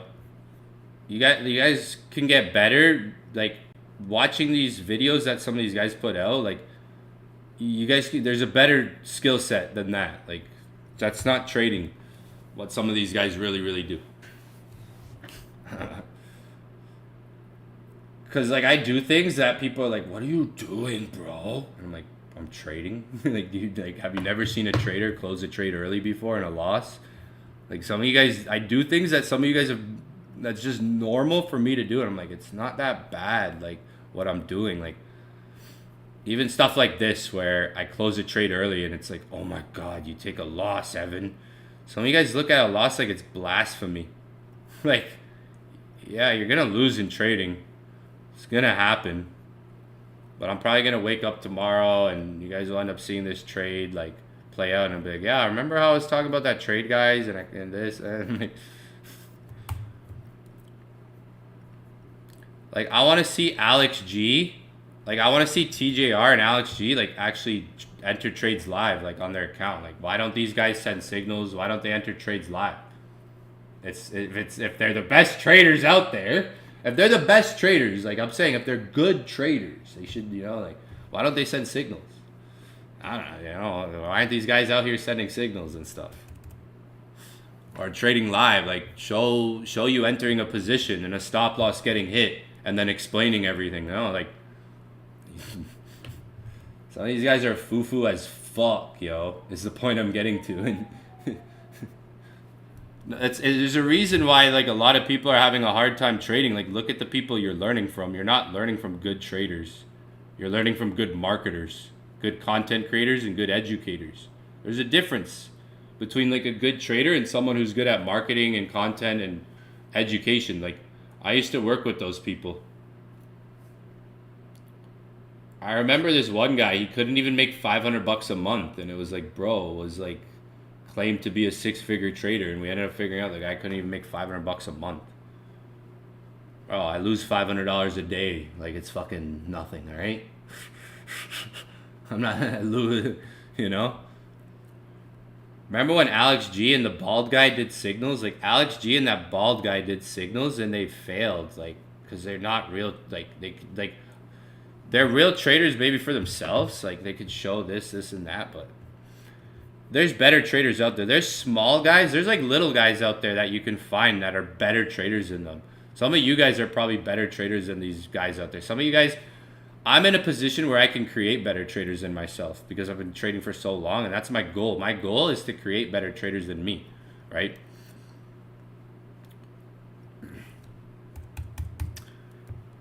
It is what it is. Like, you could probably learn trading better from, like, some small person out there that no one knows about, some little guy or little guy out there that no one knows about, who's put, like, hundreds of hours, like thousands and thousands of hours into the craft that no one even knows about, not big on social media at all, that type of stuff. Take Michael Huddleston, take Inner Circle Trader, for example. He has, I think, he has millions of followers, right? Why don't all his followers have, like, huge success? Like, majority of the traders that learn from me have breakthroughs, have results, have consistency, find stuff. Majority of the traders who come and take my program, learn my course, they experience breakthroughs. They get results. But, like, like, this one guy has millions of traders following him. I'm not hating. I'm just saying, like, you'd think they would all be more successful, right? With his theories and concepts, right? Shows you he's not the best trader, actually. It actually shows you he's not the best trader out there. Or the things he teaches may not be as practical and efficient. I don't know. That's just my opinion. I've been trading for 11 years. It's just my opinion. And I've been in the industry. I know a lot of people too. So they're like, I don't want to talk shit, but I know a lot of things. You know? I used to live in Miami for 4 years, so I've met a lot of people.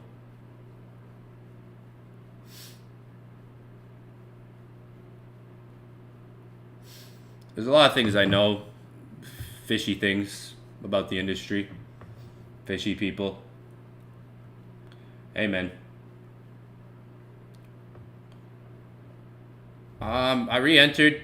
Yeah, it is what it is. A re-entry. It is what it is. I didn't lose big. Like, you know, I lost $230 there. Look at the account size, guys. Look at the account size.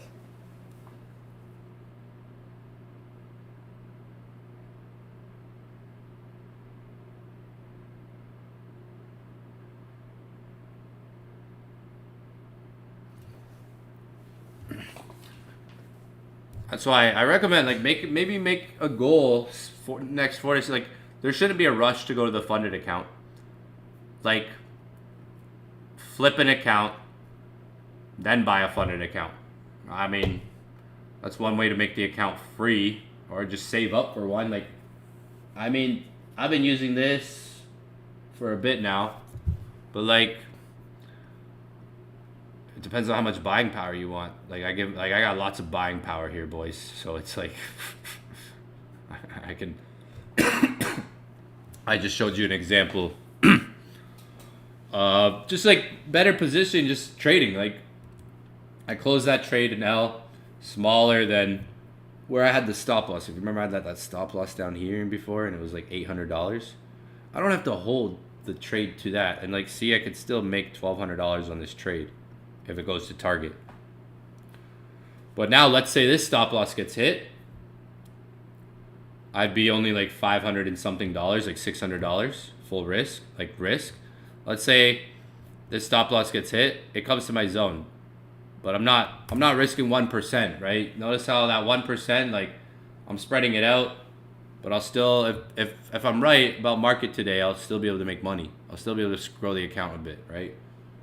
I'll add to this position.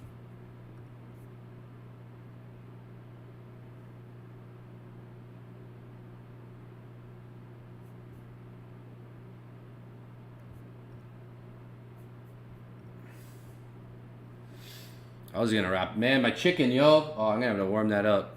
I'm gonna put that in the oven. Damn.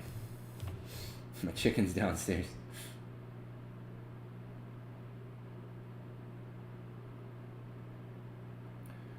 I don't bring it up at these times. No one's allowed up here.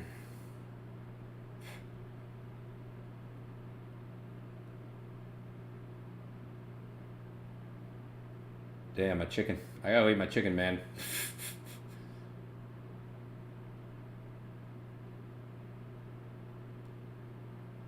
Bitcoin's either about to do a quick catch up, or, you know, because stock, like I said, stock market's interesting. Bitcoin might do a quick catch up. Bitcoin's like what, minus 40% from all time highs. Stock market's like right near all time highs. So it's either you're about to see Bitcoin go on a crazy catch up, or just still more of what it was, a bull trap. I'm gonna wrap it up now officially though. I think now I'm gonna wrap this session up. I gotta go eat. Man's gotta eat. Man doesn't even eat. He'll stream. I'm literally out here streaming. Gotta eat.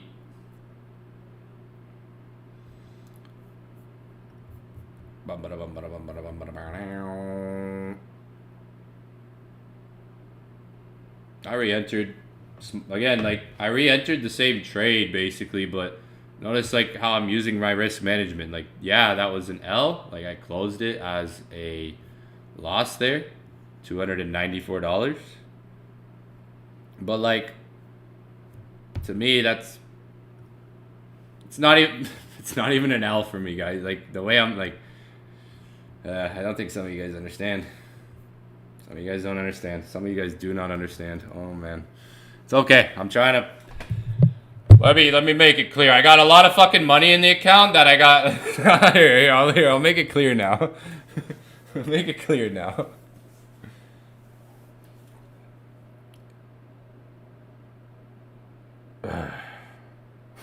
Some of you guys don't get it. Why? Like, look, I'm already up $120. Like, it's like I can make the L back too. Like, some of you guys don't get it. All right.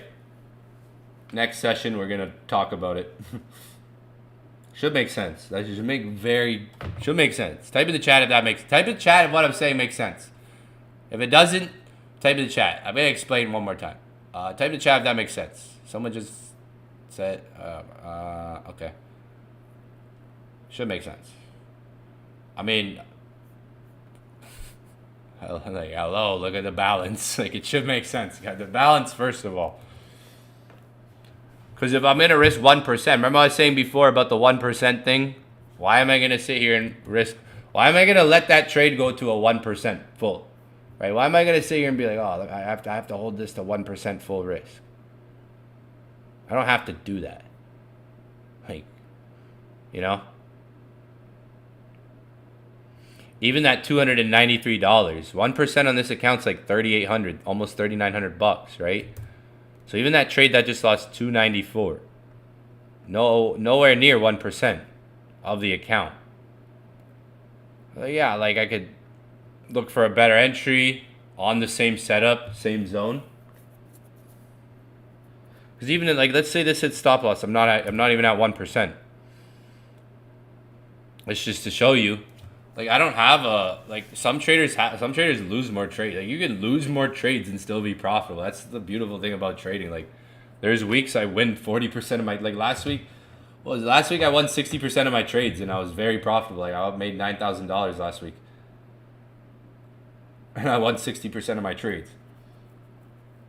So you're not winning. You don't have to win 90%, 80%, 100% of your trades to be profitable. You can win 60% of your trades and be profitable. Heck, you can win 40% of your trades and be profitable.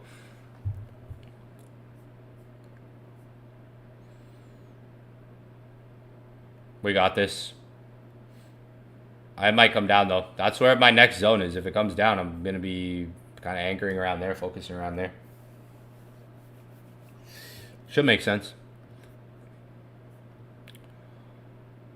Do you need a funded account? I mean, in these markets, the market's super volatile, so the bigger the account with crazy volatility can help. Depends on your trading goals too.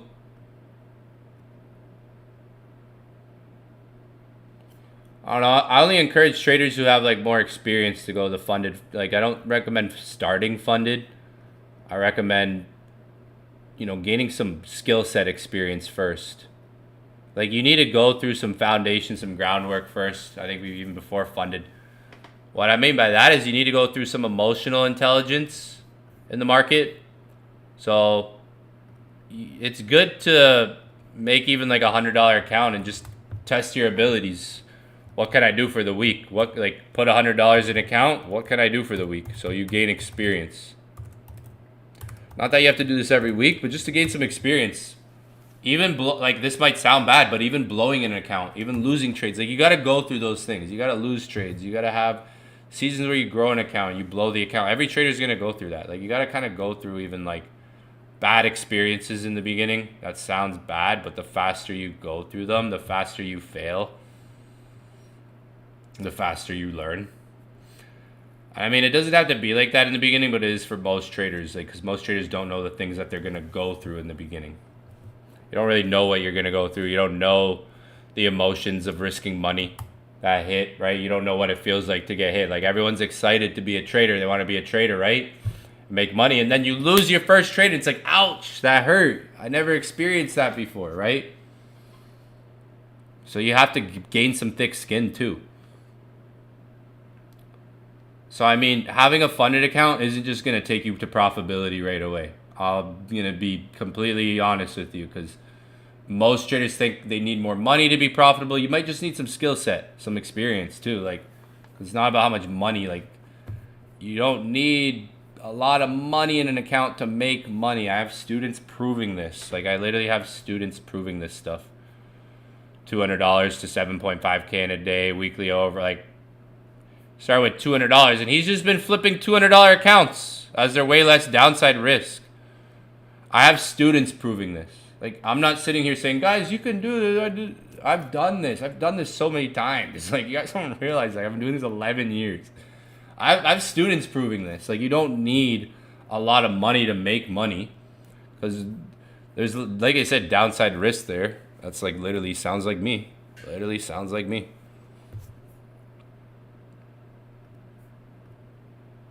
Oh, wow. That is sexy.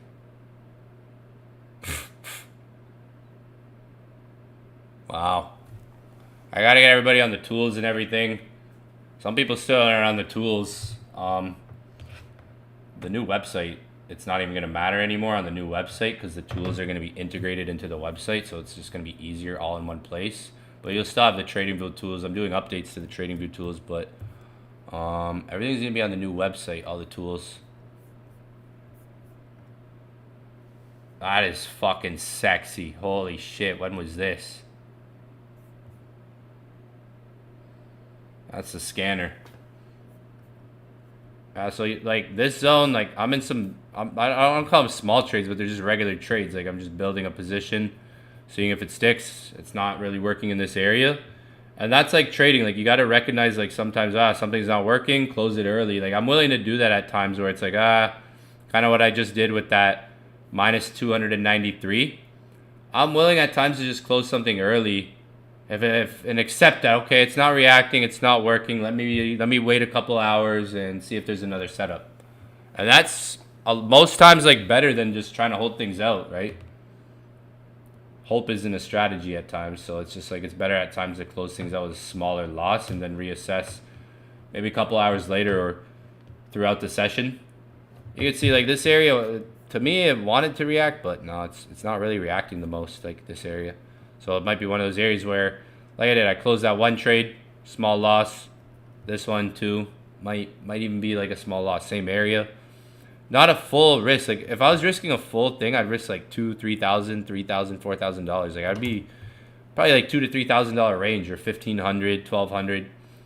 This would be a bigger lot size right now than normally, but like spreading out my risk. That's what I like to do. That's why like trading's.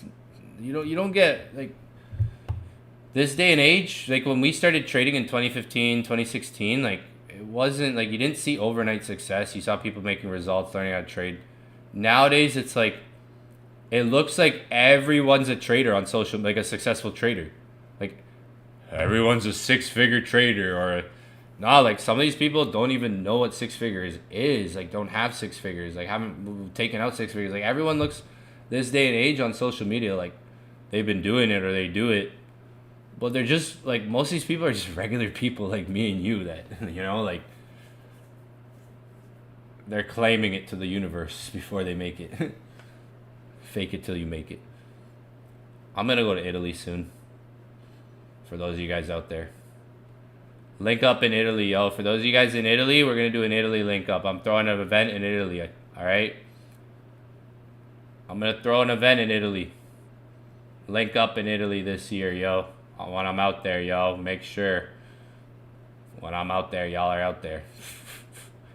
We linking up in Italy, yo, this year. I don't know when, but it's gonna happen. I'm gonna go to Italy this year. But yo, I know I've said I'm out like 3 times. This is it. So this is it. I'm out. I'm gonna eat my chicken. I gotta warm that shit up. Hopefully I don't get too full and get the itis and pass out. Probably. We will see. I'm out though. I'll see everybody next stream. Probably I would hope before New York session. Hopefully I got